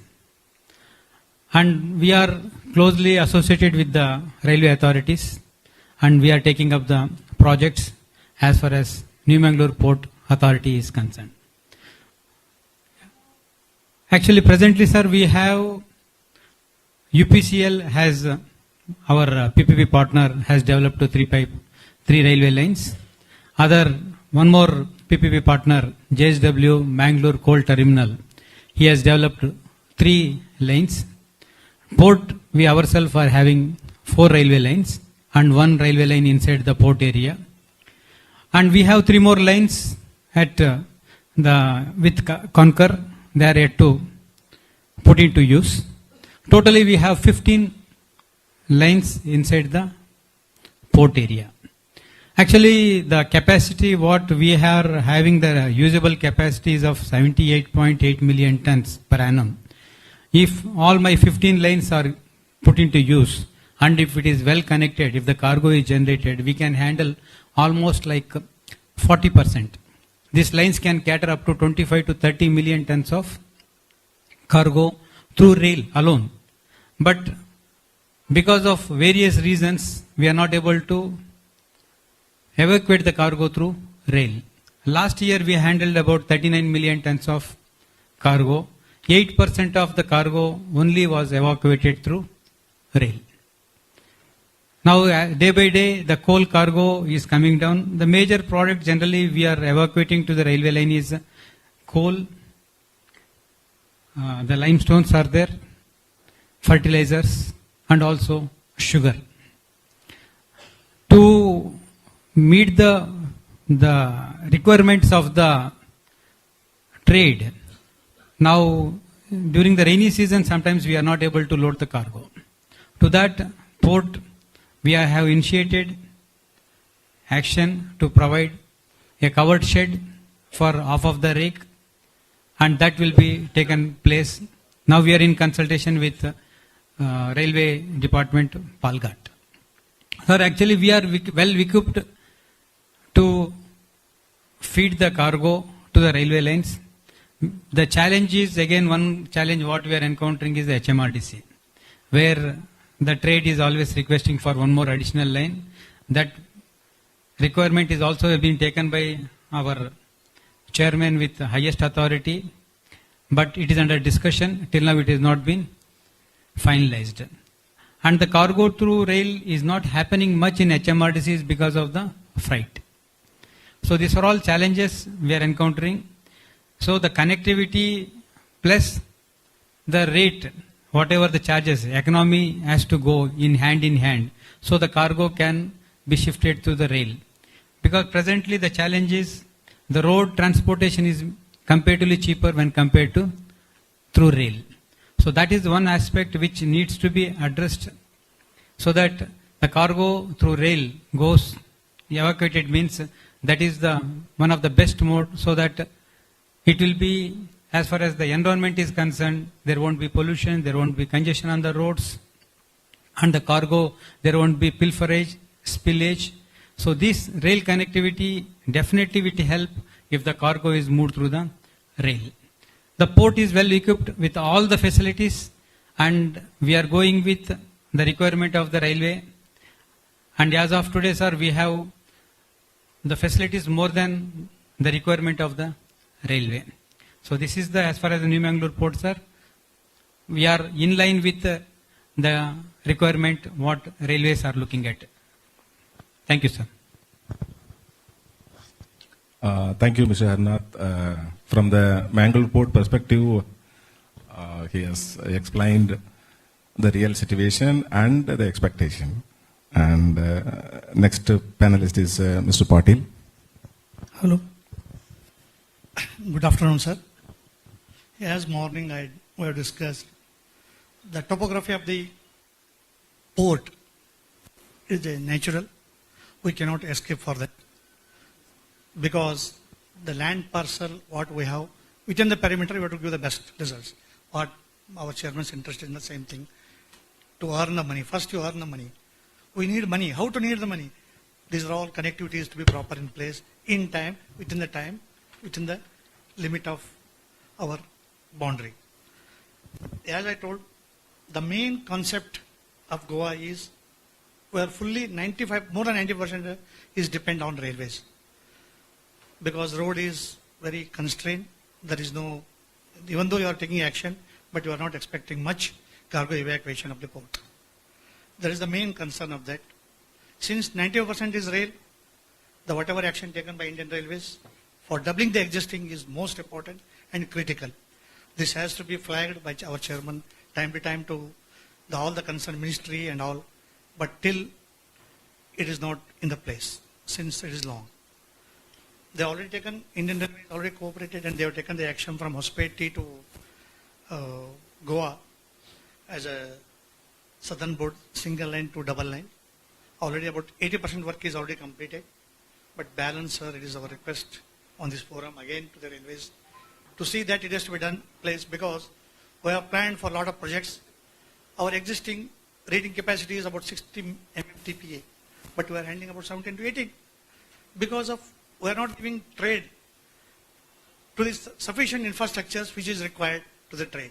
We are not fulfilling the requirement of the trade, which is only possible for mechanization, faster evacuation. This is the major bottlenecks, and integrated infrastructure, internal also. We have taken a lot of efforts to do internal infrastructure also to the efforts to the proper line, but railway line is most critical from as far as the Goa port is concerned. As I told, within 2-3 years, sir, our ninth berth already in the SFC is over. Now it is a technical evaluation. Within 2 years, it is to be in the place. But it is again 12 million metric ton your capacity you are increasing. And again, we are mechanization for shifting of HMC and through PPP O&M operator. That is also in the place. It is also going to come within 2 years. within 2-3 years, our capacity may be enhanced to double, which is, we are able to do it because of the connectivity. We are not attracting the trade to give a proper facilities. That is the main concern of Goa, and already morning road you have already taken, but rail is the main concern, sir. Internal, once 9th berth is in the place, again now existing 8 lines are already there, and again 2-3 lines is increasing. To this is the bottleneck has to be taken, but with this port can improve efficiently and will proudly to say to the trade side, we have got all infrastructure in place to give the competition to the neighborhood ports. Thank you, sir.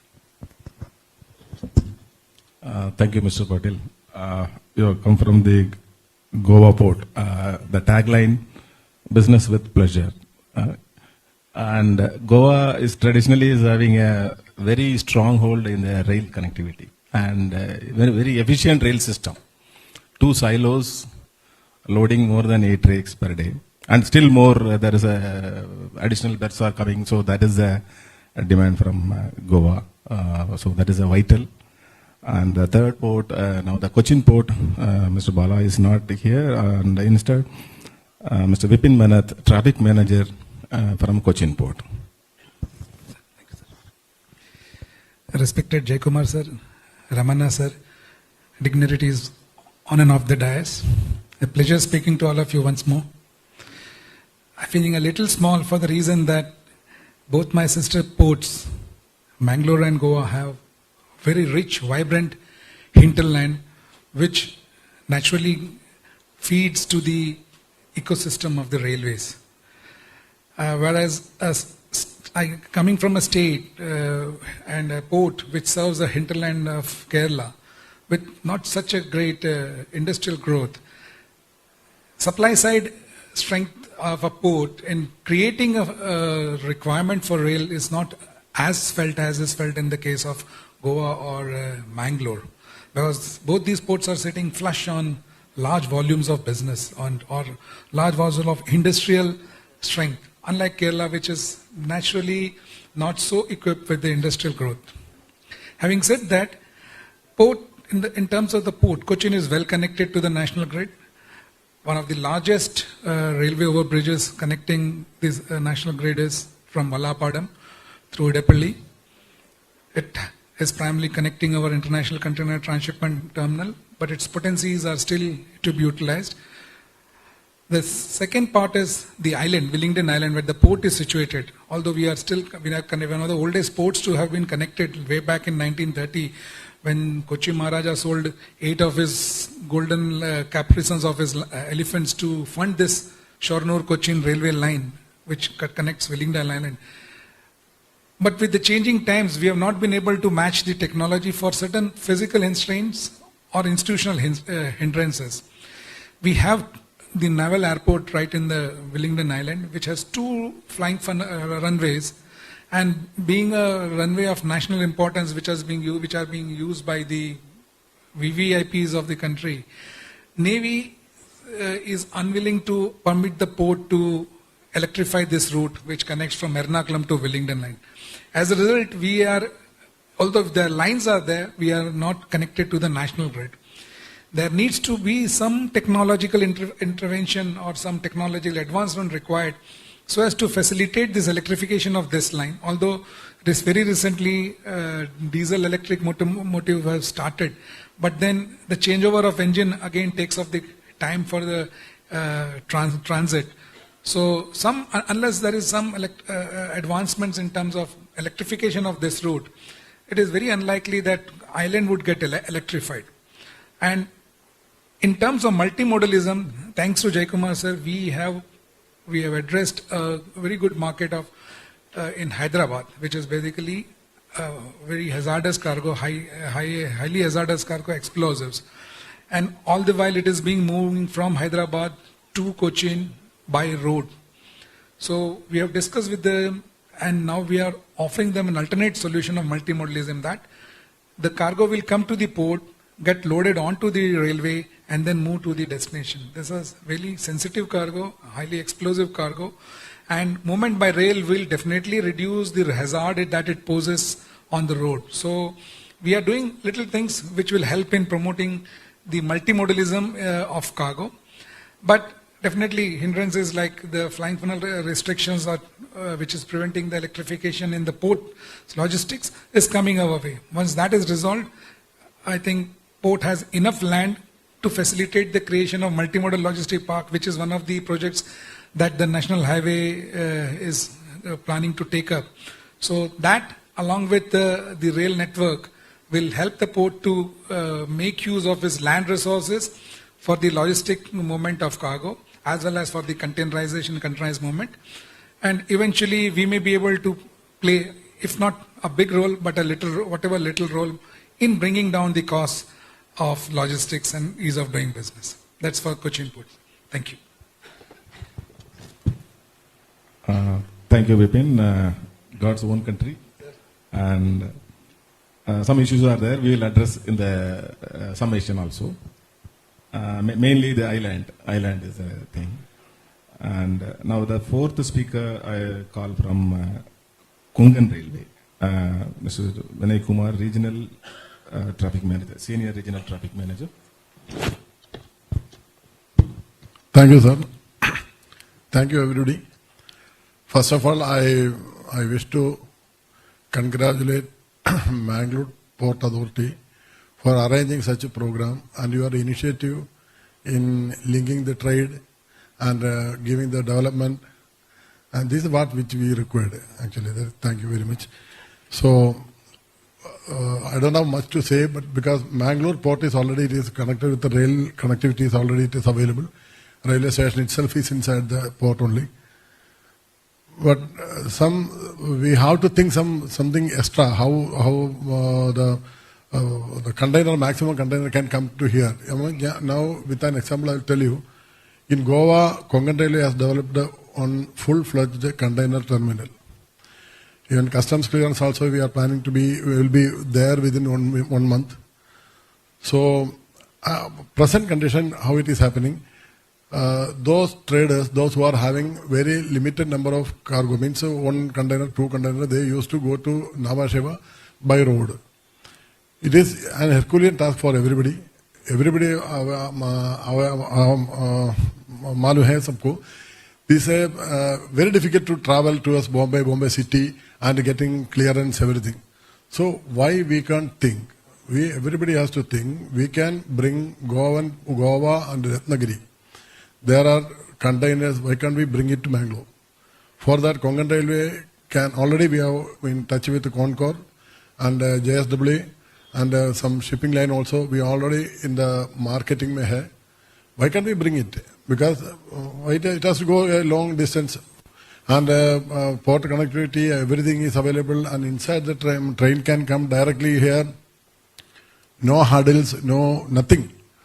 So what is the possibility that how much we can bring it from here, and the container once it is coming here and we are getting at least a half portion has to be filled up and has to go back also. Then that service will be continuously, it will be available. And I am making use of this occasion for some information about Konkan Railway. Konkan Railway, it is fully electrified now, and patch doubling is going on. In 10 years ke andar, entire Konkan Railway will become double line. And our director of operations, he has joined here and he is from Concor. He was director in Concor, and he has taken very much initiative. And now Konkan Railway, more than 30% of cargo which is moving is containers. So we are very much particular of developing container terminals in Ratnagiri and some other location also. Khed, Ratnagiri, immediately we will start. And now at Tokkur station, we are having a half rake siding is available, already it is available. And the loading facility also available. Within 6 months, it is already contract has been given. 5,000 square meter ka on fully covered godown will be prepared at Tokkur. That can be utilized for, our main intention is that rail-bound cargo, but it is not restricted to rail-bound cargo. Anybody can utilize it. And MRPL already they have approached it, and all traders can make use of that facility. And same facility will be available at Udupi also. We are having a good set at Udupi. And there also our constituencies are nearby, there was no go down. So 5 wagon or 10 wagon cement is coming, that will take minimum 1 day to get it clear, because they are not unloading and keeping it anywhere. So that facility also will be there. So along with the traders, Konkan Railway always will be there, and we can jointly develop, and we can go ahead, and Prime Minister's Gati Shakti program, really we can make use of it and we can prove it. Because Mangalore Port Trust is with us, and their initiative definitely will be developed, everybody. Thank you.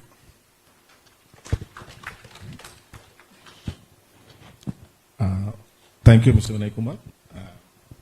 So he has given a detail about Konkan Railway. This is a lifeline of West Coast. And the doubling plan also he explained. We'll do the summation at the end also.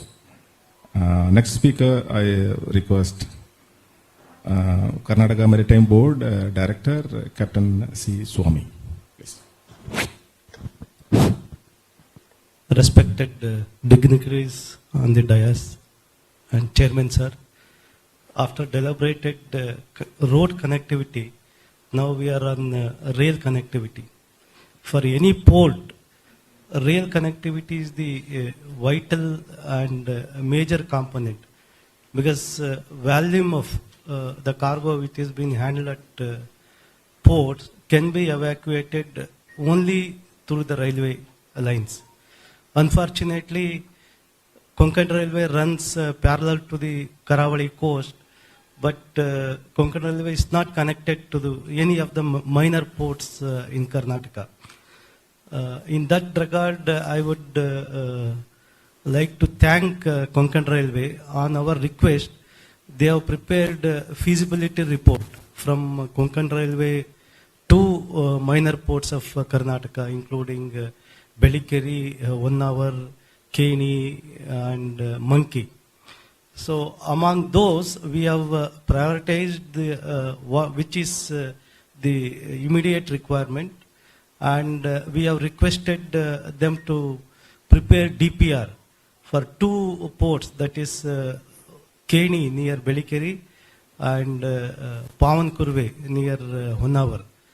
So that we have requested them to prepare the DPR, because these 2 places where we are developing deep water greenfield ports, already the process is on the advanced stage. RFP has been floated. So we are intending to form an SPV for laying this railway lanes. So presently we have for coastal connectivity, rail connectivity is only to Goa, and one in south is Hassan, Mangalore. Goa rail is, all of us knows that it is overloaded, and there is some issues with respect to Hassan, Mangalore also. So other than these 2, there are 2 projects which are proposed. One is Honavara Talguppa. I think that is still DPR stage. I am not sure about this stage. However, one encouraging thing is Hubli Ankola rain. After long decades of pending, now as yesterday was informed by our Additional Chief Secretary Sab Kapil Mohan sir, now it is seeing the light of day. In fact, last September 28th and 29th, I was fortunate to accompany the committee which was formed by Honorable Court to go and visit and interact with the stakeholders regarding this Hubli Ankola rains. Both the days, both in Karwar, and 28th was in Karwar and 29th was in Hubli. So both days I was there.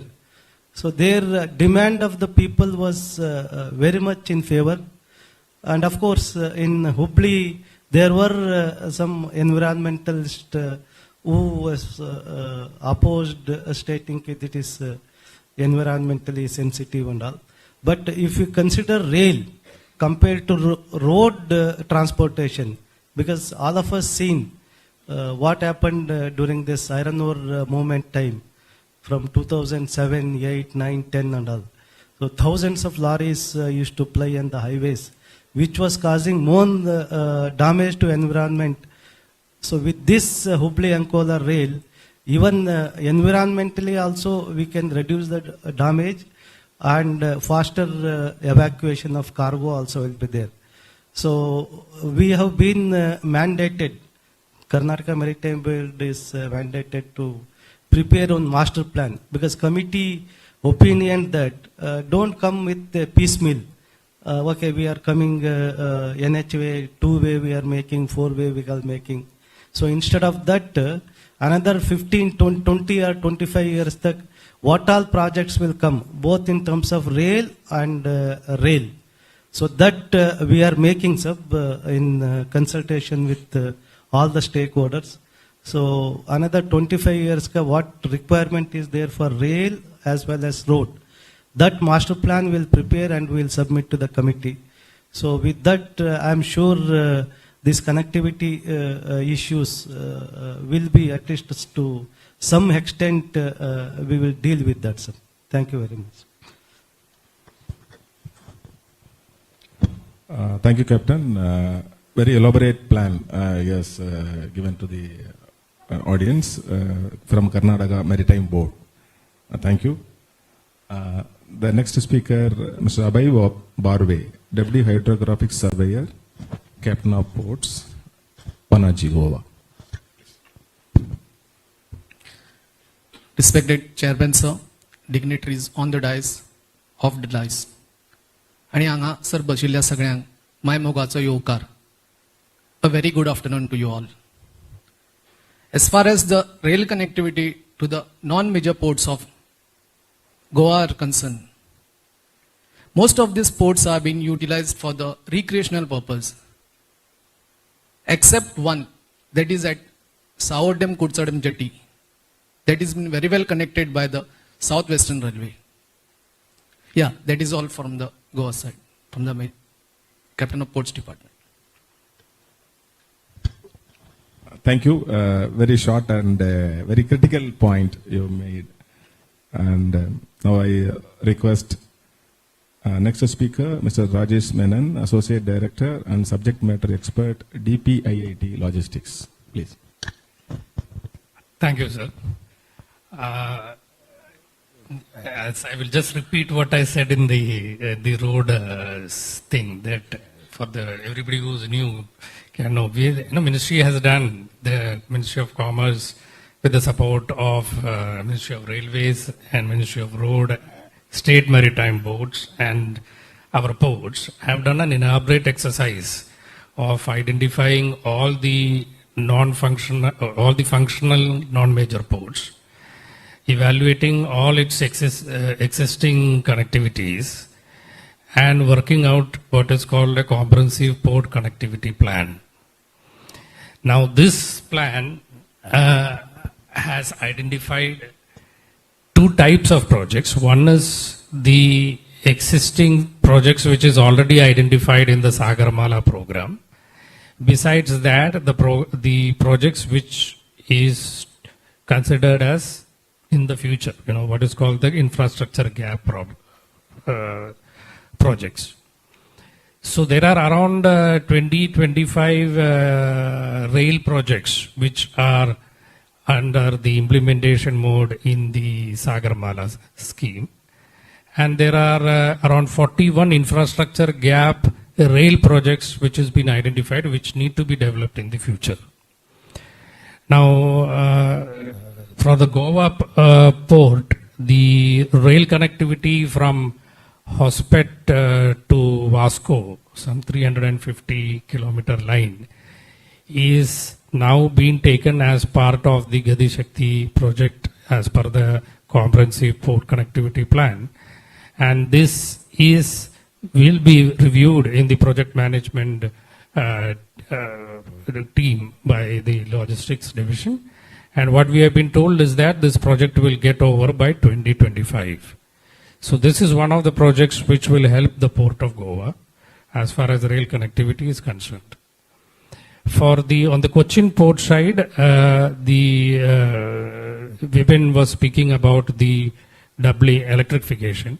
So there is an electrification project has already been taken up as an infrastructure gap project by the CPCB. The electrification has already been taken up as part of an infrastructure gap. So having said that, the projects which is already been under implementation stage has also been categorized as critical, very important, and as futuristic projects.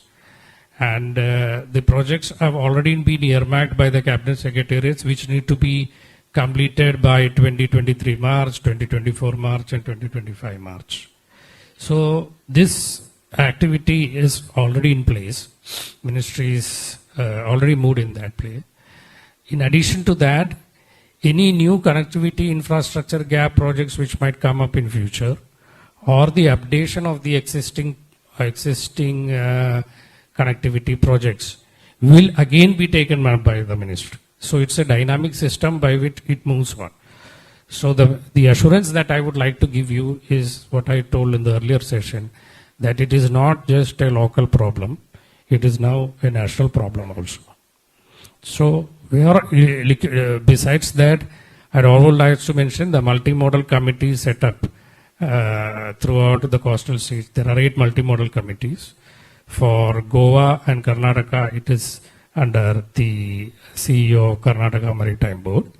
So these committees, which consist of all the representative ministries and state maritime boards, whether it is road, rail, and the respective major ports, can sit together, deliberate, and identify the newer gaps which will be incorporated in the next comprehensive port connectivity plan, which is going to come for review in the next 1 or 2 months' time. Thank you. Thank you, Mr. Menon. Yeah, thank you. So I'll summarize the discussions done here. So as you are all aware, in the West Coast, so we are mainly now focusing in the West Coast logistics, rail connectivity. The main crux is crossing across the Ghats. So that is the underlying factor. Whatever number of ports coming in, so ports are the nodes, then the nodes will be connected seamlessly towards the hinterland. So your majority of the hinterland is southern Maharashtra and Karnataka and Kerala. And the port wise, just I will flag it also, and then I will update you with the additional inputs, if any, from the railway perspective also. Now, starting from NMPT.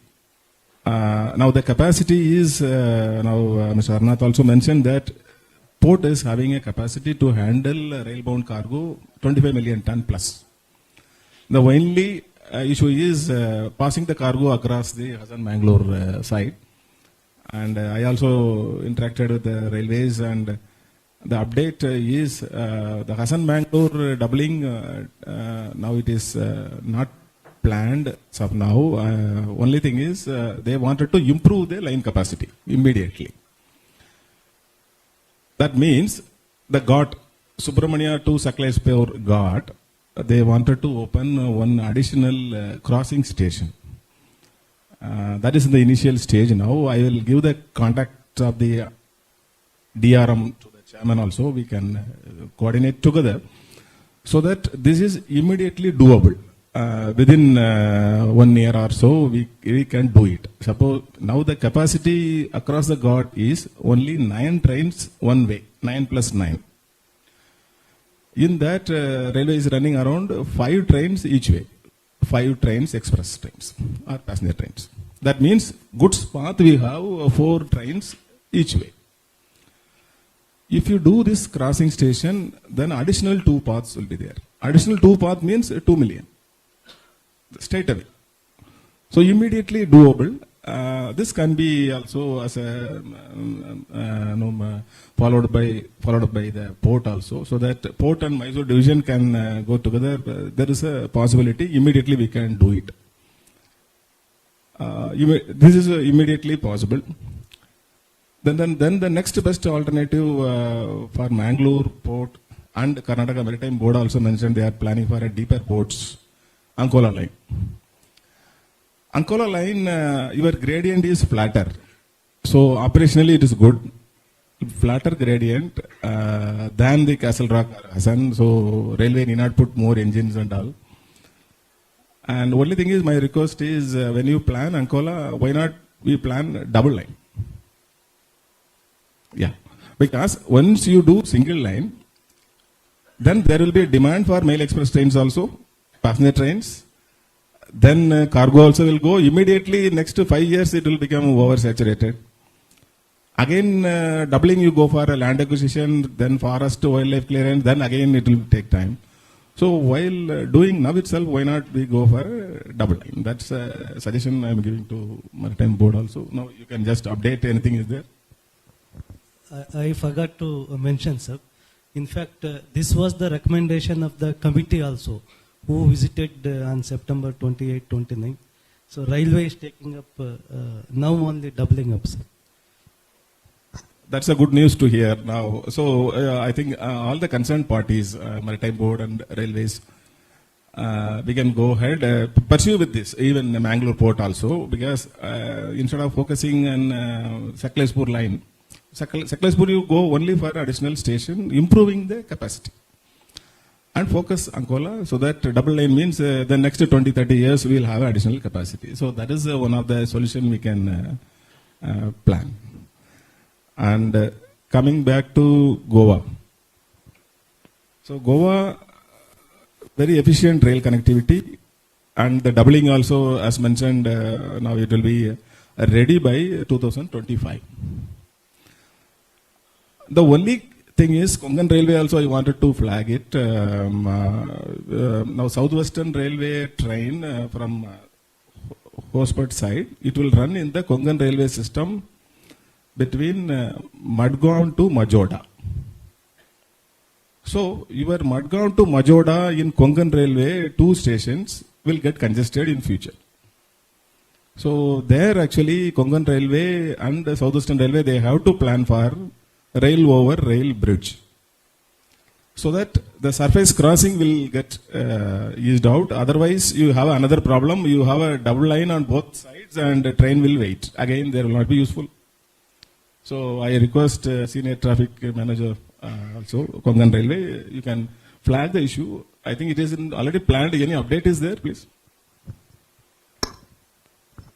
That is only one section, means from Madgaon to Majoda. That section is there, sir. That is already the double line. And plus, we are already automatic section we have. That is converted into automatic. Matlab, at a time, more number of train can run by keeping that distance. That is automatic. Now at present it is okay. No, at present it is okay. You have a double line automatic, but when we go for a surface crossing, that is, from Southwestern Railway, surface crossing. So in road projects, many of the area, why do we have flyovers? So to avoid surface crossings. So you have a problem after 10 years. So now, even if you have a rail over rail bridge, it may happen after 10 years or 15 years, but it is better to have a plan so that something on paper, so that it can be followed up. So otherwise, there will be a crucial issue. Konkan Railway may not feel the pressure. Southwestern Railway train will be stopping on both ends. So this can be also flagging as a long-term measure, not immediate. And Captain of Ports Office also, now Deputy Hydrograph Surveyor mentioned Sanverdam. Sanverdam is an area. Suppose if the Goan iron ore is getting permitted to move for export. No, it's already permitted, some of the dumps. One idea is, instead of congesting the Goan roads, why not we develop the facilities and Sanverdam to Goa by rail also, Goa port. You can move by rail. That is also one idea, it has been given earlier. Since we are doing doubling, so Sanverdam to Goa, straight away it will come to Goa and get exported. That is also one possibility, it can be thought of. So that is an additional thing. And apart from that, Sanverdam as a business hub also we can think over. Then again, the Goa, another aspect it has been mentioned here is the containers boxes from Ratnagiri and Goa can come to Mangalore port. This is also good stream. Now I have observed long back, that is 1 year back, container boxes are moved by rail from JNPT to Hassan area via Mangalore. You might have seen every day 2 trains will run on both sides, even though Mangalore port is sitting in the middle. Now Mangalore port has come with the container terminal commissioned. So why not we make best use of it so that the ultimate customer, the end cost also will come down and the nearby ports will get connected. So this can be also taken forward by the terminal operator as well as the port also. This can be thought of. And again, Karnataka Maritime Board, they have a rail connectivity plan. And do you have a rail connectivity for Karwar port now? Yeah, feasibility is done, sir. But since it has to pass through the Karwar town, so I think it's not that feasible. Okay. So that is there. Okay.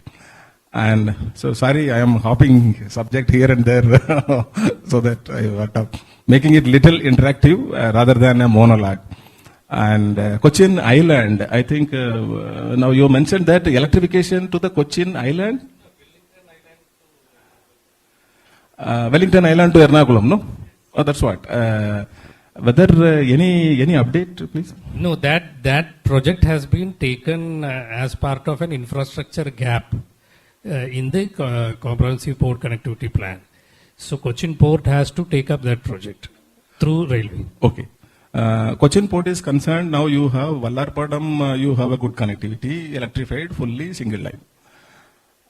So that is not a problem. And Cochin Port, this line is underutilized. And Cochin, no, I am going a little more deep into that. Okay.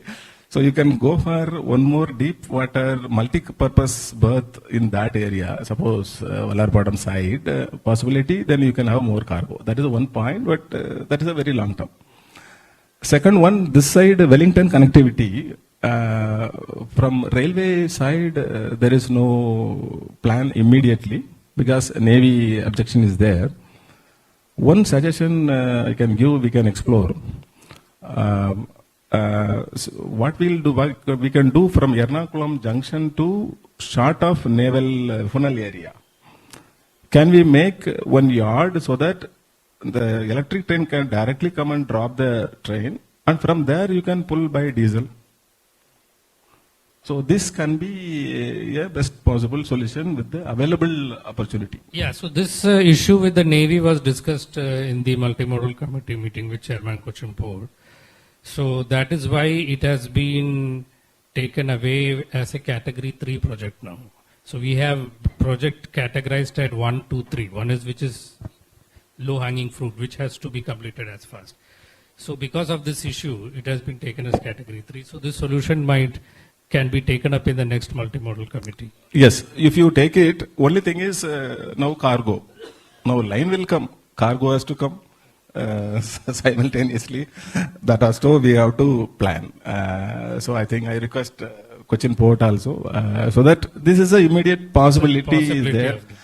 Having a diesel AC engine and all, now that may not come immediately. No, so that is why we can do this also.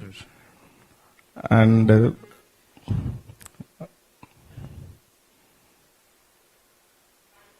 Ankola we spoke, and minor ports.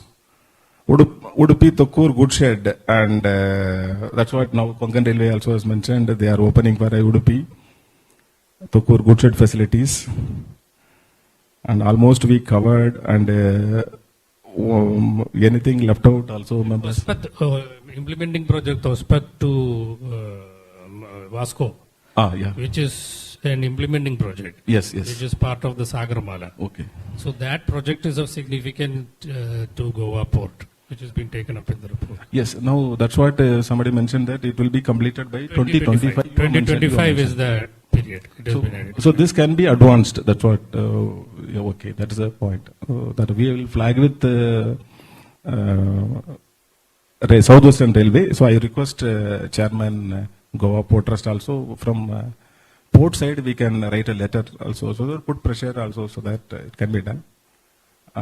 So that doubling comes, then again capacity also adds, and indirectly your Mangalore port cargo also can be run via that route. And Konkan Railway will be happy to give additional concessions. Yes, President Traffic Manager will be happy to do that. Already they have done some cargo.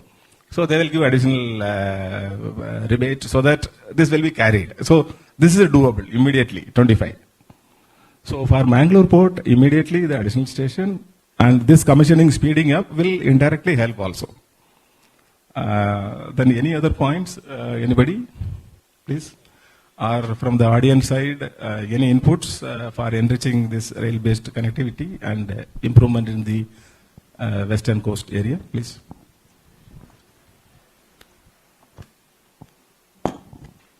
Good afternoon, all of you. I should thank my chairman to give us the opportunity to have such meetings. First of all, sir, I am repeating certain points which you said. One is Konkan Railway, connectivity between Ratnagiri, Goa to New Mangalore Port for container movement. So can you tell us when this project will start, when will complete? Which is very important for us, sir, because now container terminal has come. We want to speed up this thing. On the same way, sir, you said about Hassan to Mangalore. So we are talking about tunnel arrangement from Sakleshpur to Subramania, which we can put up this platform. They will have a 6 lanes, 4 lanes by road, 2 lanes by train. That tunnel can be put up in this platform, and there will be a proper response from the Government of India also, which is my sincere request to you, sir. Second is, as you said, Mysore ICD is started, and all the cargo moving through Chennai. Hassan, as you rightly said, it's either moving from Chennai or from Navasheva. So these are all the nearest port is New Mangalore Port, gateway of Karnataka. So why can't bring all these containers to New Mangalore Port and load on this New Mangalore Port? So basically, sir, this Hassan Mangalore, of course, still it's not concluded about this ICD of Hassan, which is surrounded by, now all the cargo moves via Chennai by road. So which have a development on this, sir. Again and again, I don't want to touch at Hubli and this thing, because during my life it may not come up, sir. But the last 40 years we are talking on that. But thank God, as you rightly said, it is already acquired for 2 lanes for Ankola Hubli, sir. So now it's already discussion is going on. He personally visited 2 days there.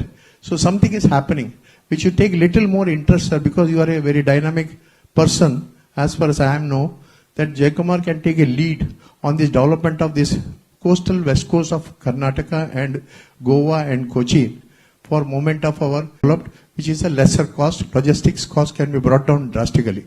So once again, I thank you, sir, for taking this main lead for development of the railway sidings and railway this thing, including I am asking my chief engineer as well as my chairman, a lane already inside the port, 1 lane is there, which can be linked directly to JSW terminal, so that they can have a direct from the ship, they can load on the rail and move the cargo by rail only to outside various parts of the Karnataka and India. Thank you. Thank you. Regarding the boxes movement from Ratnagiri to Goa, from Goa, Kankar is having a Bali siding. Kankar, I think Konkan also. From Bali we can move boxes and domestic, you can move from Goa port also. So immediately that can be done. Only thing is, number 90 boxes may not be available immediately, so at least you can move half a rig.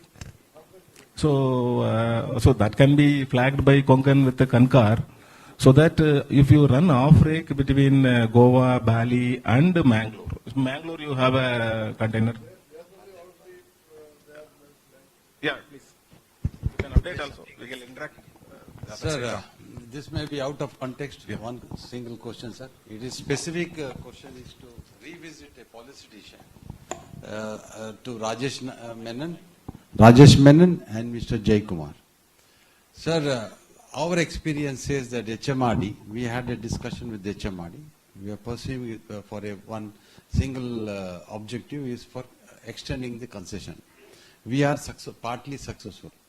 Now, when we had a discussion with them, sir, they said that 12 pairs can go one side and 12 pairs can come downside. So now, after a lot of persuasion, jointly with all the stakeholders, we were successful in initiating with the former MD and the entire team and the present Sri Gaurav Gupta ji also. They took a very progressive step, sir, to extend a concession. But they are not able to tinker a policy decision which is a circular is issued by the railway board for the gradient, that is doubling of the gradient, that 55 kilometers is a big bottleneck, sir. We are all discussing about the capacity and enhancing it, but capacity enhancing it will not be a good idea unless you revisit the railway board circular of extending it a concession of that 55 kilometers. Sir, now for Mangalore, to cite an example, I think Rajesh Menon should be very keenly hearing this, sir. Now from Mangalore to Tornagal, now you are going to give a connection from Goa to Hospet. That means we are defeated, Mangalore. Now, because from the economic point of view, sir, the costing from Mangalore to Tornagal compared to that is called Ennore and Goa and the Krishnapatnam, we have a difference of nearly 250 rupees. Now 250 rupees for the rapid evacuation from Mangalore port, it is highly uneconomical. Can the panel of Gati Ayog, sir, you are a think tank of the Gati Ayog, can you revisit the railway circular of 55 kilometers or subsidize it in any other form so that the capacity utilization should be optimum? Now I keep 12 capacity of up and 12 capacity down and it is idling. It doesn't make sense unless at least the operational viability of the project will be really a sound decision, sir. If you give a concession of 55 kilometers, waiver it. If you waiver it, sir, the slab jump also will be eliminated. Sir, I think you should take this view, sir, and in your at an appropriate level or apex level, you can revisit this, sir. And recently, to give an update, sir, the HMRD was after a long period of time, since the capacity was underutilized, they have come forward with a scheme. But unfortunately, the scheme says that beyond 3 lakhs, a concession of slabs will be extended. That means from 0 to 3 lakhs, it is nil. Now JSW has appealed to them to revisit that. It will take process because it's a Government of India enterprise, sir. So I think this is a point which you should take care, sir.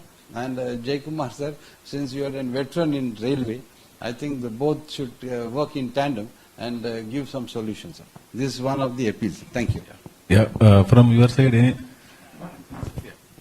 See, the project that he is mentioning is about the Goa project up to Vasco. So that project is already under Sagarmala being implemented. So there is no revisit on that project, but we can think about the infrastructure gap projects that is to be considered in the future. Escalated kilometer. Yeah, I will come to that point. Actually, the escalated kilometer, wherever the gradient is there, railway used to apply the escalated kilometer, equated kilometer. They will add physical distance maybe 100, we will add extra 30 or 40 like that. So this section is a 55 kilometer to compensate the additional power required, additional maintenance infrastructure required. That is a railway old policy. So our request is from this forum we can give a recommendation also to the railway minister to revisit this provision. Because ultimately railways policy is now the present 1400 million ton to 3000 million ton movement by 2027. That is the railways master plan. So to realize that, we have to move the cargo from road to rail. So we can convince, we will try to flag the issue with the railway board. The policy can be have a relook also. So this is a good point. Not only here, other guards also. This can be revisited because this is all very old policies. Nowadays, railway is progressive in thinking. So many changes are happening. So it can be flagged at the board level. If you are aware that the national logistic policy was launched by the Honorable Prime Minister on 16th of September. The national logistic policies provides various platforms for both central government and the state governments to enact policies which will directly impact reduction in logistic cost and ease of doing business. So what I would suggest is that this in the national logistic policy there is a service delivery system that is being developed by Ministry of Commerce Logistic Division. This is a portal by which the industries can raise issues which will be highlighted even up to an EGOS level, where matters which has an impact on reduction of logistic cost will be taken up. So this is in process. Once that portal is ready, we will inform the multimodal committees and our own ports, such that the stakeholders can get involved through that, so that this can be highlighted. This is one way of doing it, rather than the portal is there. And in the immediate thing, my request is from the shipping ministry, a communication can go to railway ministry also, so that with the all pressure, all sides representation, that can is culminate also. Because my own experience, now I'm on deputation outside railway now, but railway also now crucial policies they revised. Out of the box policy we suggested. That is costing principles like unit cost and all, they revised it. It was never thought of 10 years back or 15 years back. Okay, in fact the spirit of this this logistic policy service delivery portal is to actually for the government to directly interact with the stakeholders and actually find out what is the real problem. So these sort of administrative actions, when it is helped through this thing, it will make the things faster. Thank you. Again, Shetty's suggestion is that is a 4-lane road, in the middle is a line. That is a good suggestion. We can optimize the land acquisition burden work, and I think Karnataka Maritime Board also can may please take forward, because Mangalore also you are one of the ports in Karnataka. And moreover, so this will be also, so more number of outlets means more number of things means overall we can capture the, divert the cargo from road to rail. Ultimately our carbon footprint will come down. Ultimately our reliance on fossil fuels we have to reduce. Naturally road to rail there is a 1/6 only rail consumes. That is a great advantage. So I think from port side also, from maritime board side also, I think we can flag this. We can put pressure, applying pressure, so that slowly things will happen. Any other suggestions from the panel? I would like to make one announcement from DPIIT side. Associations which is connected to maritime logistics, container operators, they all may please write to me that we are trying to develop that portal, which is called the service delivery portal. So I can be in touch for giving login IDs and all when it is being developed. And this follow-up of this conclave, I request the audience also, any suggestions you can send the mail to Mangalore Port Chairman, so that it will be compiled and take it forward. It is not for the meeting sake only, we have to take it forward for actionable points. And I thank all the, any other points from the audience before concluding? Okay, so I thank all the panelists, and I thank the chairman of Mangalore Port, chairman of Goa Port, and deputy chairman of Goa Port for giving us this opportunity to share our views and finding some solutions to take it forward. So every success is not a destination, it is a journey. We should travel enjoying every step of it. So slowly we'll, as a team, we can work towards achieving the real objective of seamless Gati Shakti in India. Thank you very much. Thank you. Thank you very much, sir. It was a fruitful session on railway connectivity issues. There is a say, every test in our trade makes us bitter or better. Every problem comes to break us or make us. The choice is ours, whether we become victim or victor. Today, we have achieved the victory. I sincerely thank all the panel members as well as the moderator. And also, we had a road connectivity issues. The moderator was Sri Jitin Sikwera, Director, Canara Chamber of Commerce. As a token of love and affection, we would like to give a memento to all the panel members as well as the moderator. May I request our beloved chairman, Dr. A.V. Ramana, to please present a memento to all these panel members as well as the moderators. I request chairman to hand over a memento to Sri Jaykumar, IRTS, Special Officer, Chennai Urban Metropolitan Transport Authority. On behalf of this summit, we will take this opportunity to present a memento for love and affection, sir. Now, my request our beloved chairman to please present this memento to Sri Jitin Sikwera, Director, Canara Chamber of Commerce and Industries. Who was moderator in the road connectivity issue panel discussion? I request chairman to please present.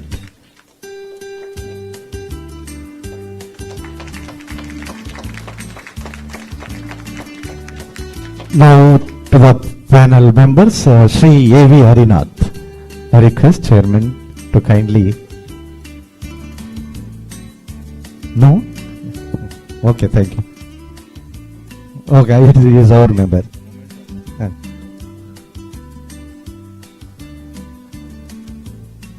Okay.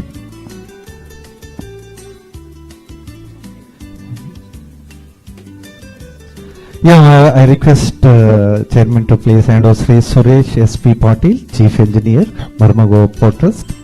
And also we have the team member, that is panel members. What we had is Sri Rajesh Menon, Associate Director, Subject Matter Expert, Division, HS, and Sri Lingi Gowda, and Project Director, Nahi, Karnataka. Captain C. Swami, Director, Karnataka Maritime Board, and Sri Abhay Bharve, Deputy Hydrographic Surveyor, Captain of Ports, Panachi. May I request our chairman sir to present a memento to Captain C. Swami, Director, Karnataka Maritime Board, please.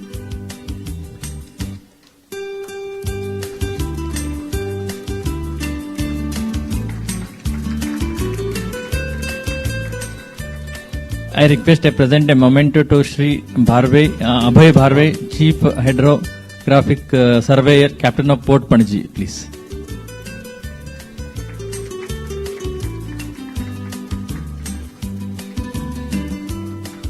And a memento to Sri S. Vinay Kumar, Senior Regional Traffic Manager, Konkan.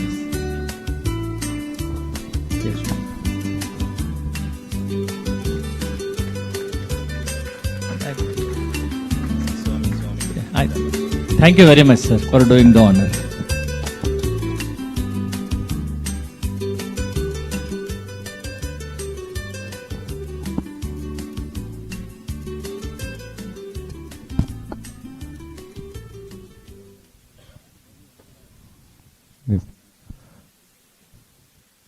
Rajeshwar.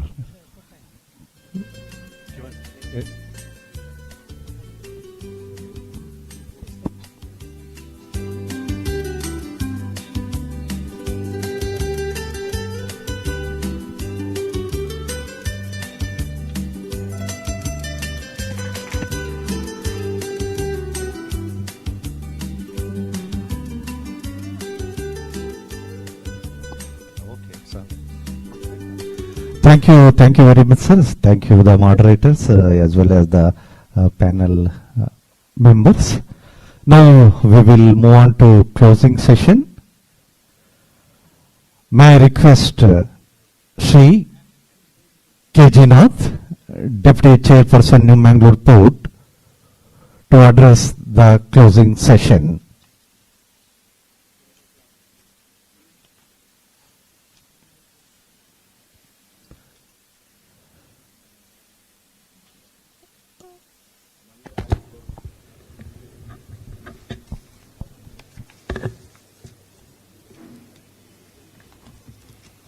Respected Chairman of New Mangalore Port Authority and Goa Port Authority, Dr. A.V. Rebana. Respected Jayakumar Sir, my colleague Sri Rai, Senior Member from Port Fraternity Sri Nagaraj Shetty, Member of the Board Sri Bharat, Jiten Sekaria,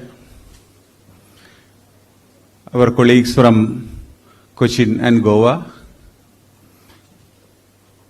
our friends from the Port Fraternity, ladies and gentlemen. For the last 1.5 days, we have been listening to various aspects of PM Gati Shakti, a very ambitious plan that has been launched on 13th October 2021 by our Honorable Prime Minister. We have completed first anniversary of this major plan initiative, and by September the nation has come out, or the government of India has released the national logistic policy for the country. In this context, as per the directions of the government, we have organized this 1.5 days summit in New Mangalore Port in association with our sister ports, Mormugao Port Authority and Cochin Port Authority. The objectives and the targets envisaged in the PM Gati Shakti project or the platform has already been highlighted by eminent speakers in the last so many hours. I am not going to highlight on those kind of things, but it is a fact that this is for the first time in the history of the country, 16 departments have come together in a single digital platform to address various issues related to infrastructure gaps and infrastructure projects. As a result of this great initiative, which is technologically supported, and India being one of the countries which are very advanced in technological IT related developments, we are able to monitor such projects from different departments simultaneously, and we are able to address the issues sitting across various destinations, and from those points we are addressing the solutions also, and thereby lot of issues have been settled then and there. I remember that I have been part of some of the discussions in which the DPIIT was insisting that we should highlight the issues related to infrastructure projects also. And we have one issue with one PPP operator, and that was part of the discussions in 2 meetings. And the direction from the DPIIT, that Joint Secretary level officer, was to resolve the issue amicably within a time frame so that the progress is not hampered. It is reported that about 1,300 interministerial issues have been resolved through this platform so far. That is, in the first 11 months, they have resolved about 1,300 issues. Coming to the 2-day session, 1.5 day session that we have witnessed, the session was, first session was about the inauguration. Inauguration function happened. Our chairman, Dr. A.B. Ramana, welcomed the gathering, and he was stressing upon the requirement of an intervention like a PM Gati Shakti to achieve the 5 trillion economy by 2025. He has highlighted the 6 pillars of PM Gati Shakti, and that was well taken by the audience. The next speaker was Shri Kabil Mohan, Additional Chief Secretary and Chief Executive Officer of KMB. He has highlighted the Karnataka and Goa perspective, stating that 14 road projects and 8 rail projects have been taken up. And he also gave a very good news that Hubli-Ankola rail link will be becoming a reality soon. And connectivity, as far as connectivity to minor ports are concerned, Sir was mentioning about the connectivity to Honavar Port and Kenny Port. In his keynote address, Sri Vineet Kumar, former chairman of Kolkata Port and chairman of the Multimodal Committee of Ministry of Ports, Shipping and Waterways, highlighted the multi-modal connectivity, how it is implemented across the various ports and other mode of transportation. He was also mentioning about the importance of BISAG services in this planning and execution, and the main features of the national logistic policy was also touched upon by Sir.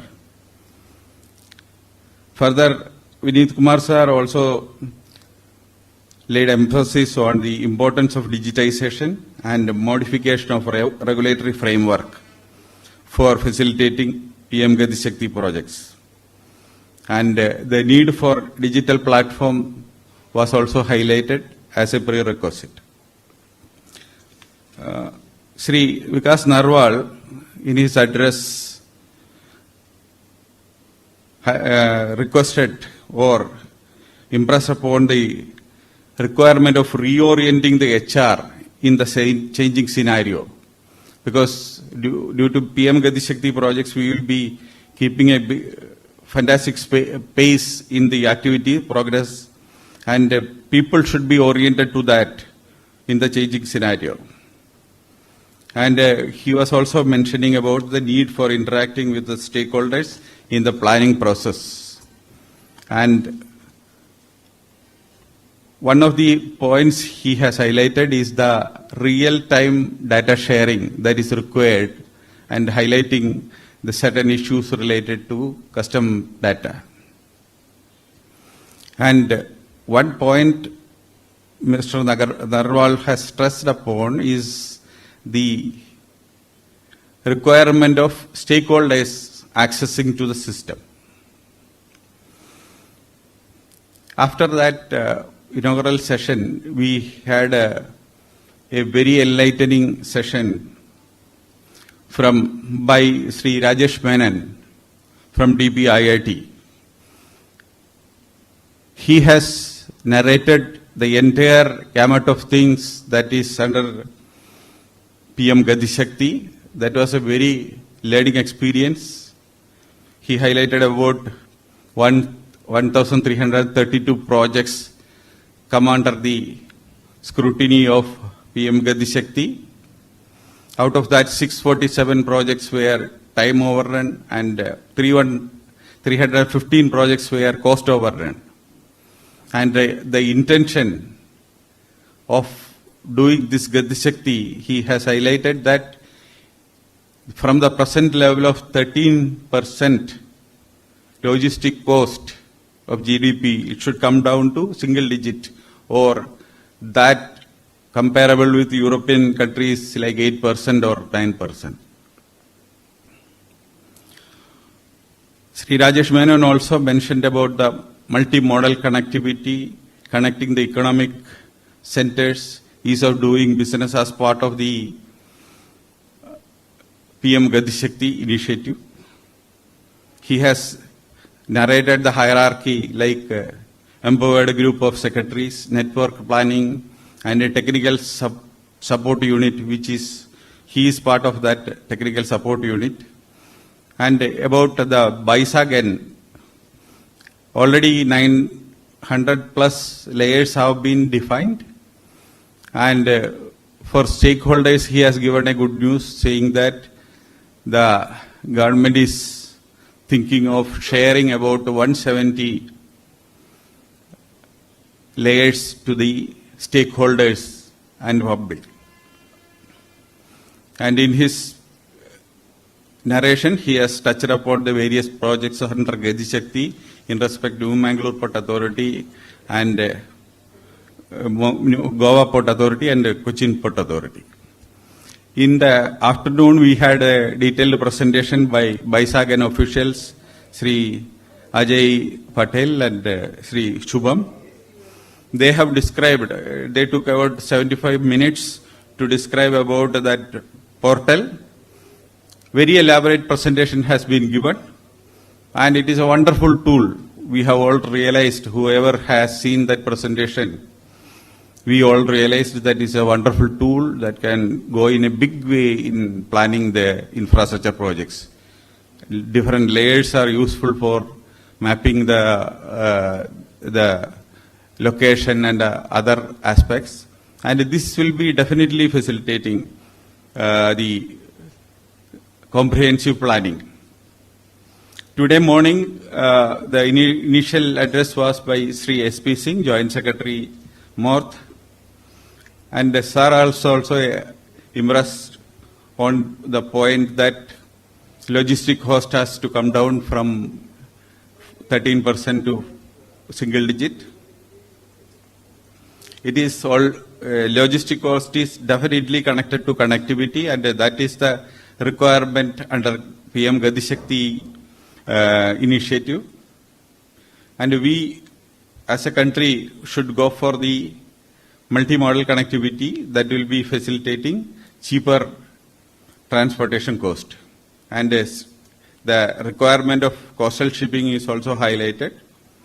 And he has also mentioned about the Tuticorin Kanyakumari NH realignment and 101 port connectivity projects. Out of that, 68 projects are being taken up by Morth and to be completed by March 24. Further, he has mentioned about the multi-modal logistic park that is coming up in Mangalore, and highlighted the point that NHA is actively taking up our most ambitious project of Baikambadi KOCL flyover. In the interactive session that happened, panel discussion that happened subsequently to that, Mr. Jitan Chakaria, Director KCCI, moderated the session in a fantastic manner, and the panelists were very eminent speakers like Captain Swami, Abhay Barve, Linga Gowda, Sri Vipin Menoth, Sri Suresh Patil, Sri Harinath and Sri Rajesh Menon. All the issues related to these three projects, ports, related to road connectivity, and also issues related to the non-major ports in Karnataka and Goa were discussed, and that was followed by a Q&A session in which members of the trade like Sri Nagaraj Shetty, Sri Manohar and Sri Navneet raised certain points. I am sure that these interactive sessions that happened and the queries and the replies that has taken place will go in solving the issues in the days to come. And of course, the last session was live in your memory, I am sure, but still I would say that the session was moderated by Jayagomar sir in an admirable way. I am sure he has, sir has given a lot of suggestions also that has to be noted. And those who are connected to rail development and rail activity, including New Mangalore Port, will take up these points, sir. And we will be doing our level best to see that all these southern ports, 3 ports which are working together in the previous PPP conclave as well as this conclave, will work together. We are no longer competitors, we are complementary to one another. And all the panelists, Mr. Harinath, Mr. Patil, Mr. Vipin, Mr. Vinay Kumar from Konkan Railway, Captain Swami, Abhay Barwe, Rajesh Menon, all have played their role very well, and they have all given us very vital information related to rail connectivity and the plans we have. Finally, we are at the concluding moments. One point I wanted to highlight is that one important point that emerged is that Baisagen network that has been developed is a very fantastic thing, as I have mentioned earlier. The requirements, what I feel from my side, is that this facility, at the moment, it is available to important institutions which are coming under the planning gambit. What I feel is that there are a lot of stakeholders who are interested in looking into this kind of aspects, national planning and other things. And they will have definite opinions in respect of each plan. So the need of the hour is that this facility of Baisak should be made available to the stakeholders. Of course, there can be some restriction like authorized stakeholders by ministry or the concerned port or institutions that are dealing with them. And that will be making us to facilitate the participate planning process. I am thankful to all speakers who have enlightened us in various aspects of PM Gati Shakti. I am thankful to the moderators, Sri Jitan and Jayagomar sir, for handling the sessions splendidly.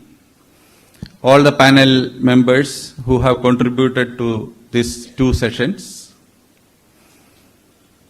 I am thankful to Sri Aleshappa and Chandrasekhar Palekar for their fantastic moderation of the events and proceedings. And all the members of the port fraternity who have taken their time out of busy schedule and came all the way on and assembled here for 1.5 days to grace this occasion and make it a grand success. I thank as a formality Dr. A.V. Ramana, our chairman, who is the chief organizer of the function. I thank one and all once again, and I thank press and media friends who have assembled and covered this aspect in a splendid manner.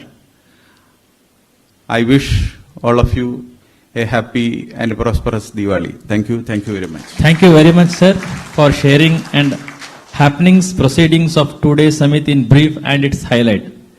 Friends, allocation competition for Kendriya Vidyalaya on the subject PM Gati Shakti Multimodal Maritime Summit 2020 was conducted, and it is time to give away the prizes. May I request our respected Chairman, sir, Dr. A.V. Ramana, sir, to come on the dais and give away the prizes to the students.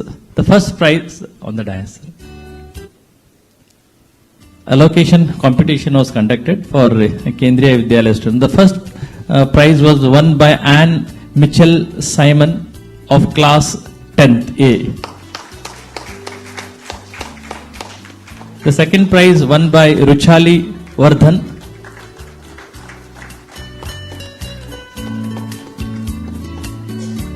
And the third prize won by Achyut Sharma Tapliyal of class 10th. All these three students from Kendriya Vidyalaya, Panambur. Thank you, students, and thank you, Chairman. Ladies and gentlemen, Gati Shakti will enhance India's global competitiveness through next generation infrastructure and seamless multimodal connectivity to ensure seamless movement of goods and people and improve the ease of living as well as the ease of doing business in the country. With the broad objective of making products manufactured in the country more competitive by cutting down the logistics cost and improving supply chains, the PM Gati Shakti scheme will help India to attract, invest from all over the world for improving the infrastructure of the country. With this, we thank you one and all who have helped directly, indirectly for the successful of this Multimodal Maritime Summit 2022 held on 20th and 21st October 2022 in this Business Development Center on behalf of New Mangalore Port Authority, Marmagova Port Authority and Cochin Port Authority. We sincerely thank one and all who have gathered here and supported directly and indirectly. Thank you one and all. We have arranged the Before we disperse, we'll rise for the national anthem. Yeah. Before, this is for the benefit. With the lunch has been arranged in the next hall of this, adjacent to this hall. Please join. Let us rise for the national anthem.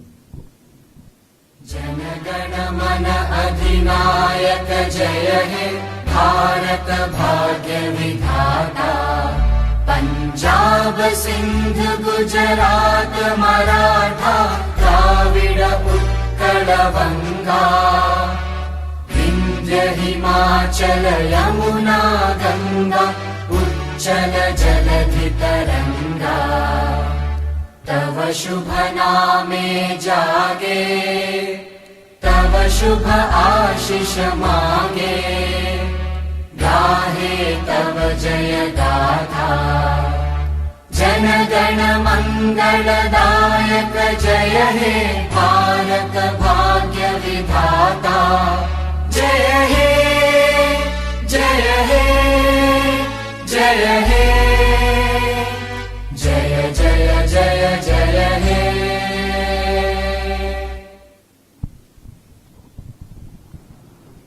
Thank you. Jai Hind. Jai Karnataka.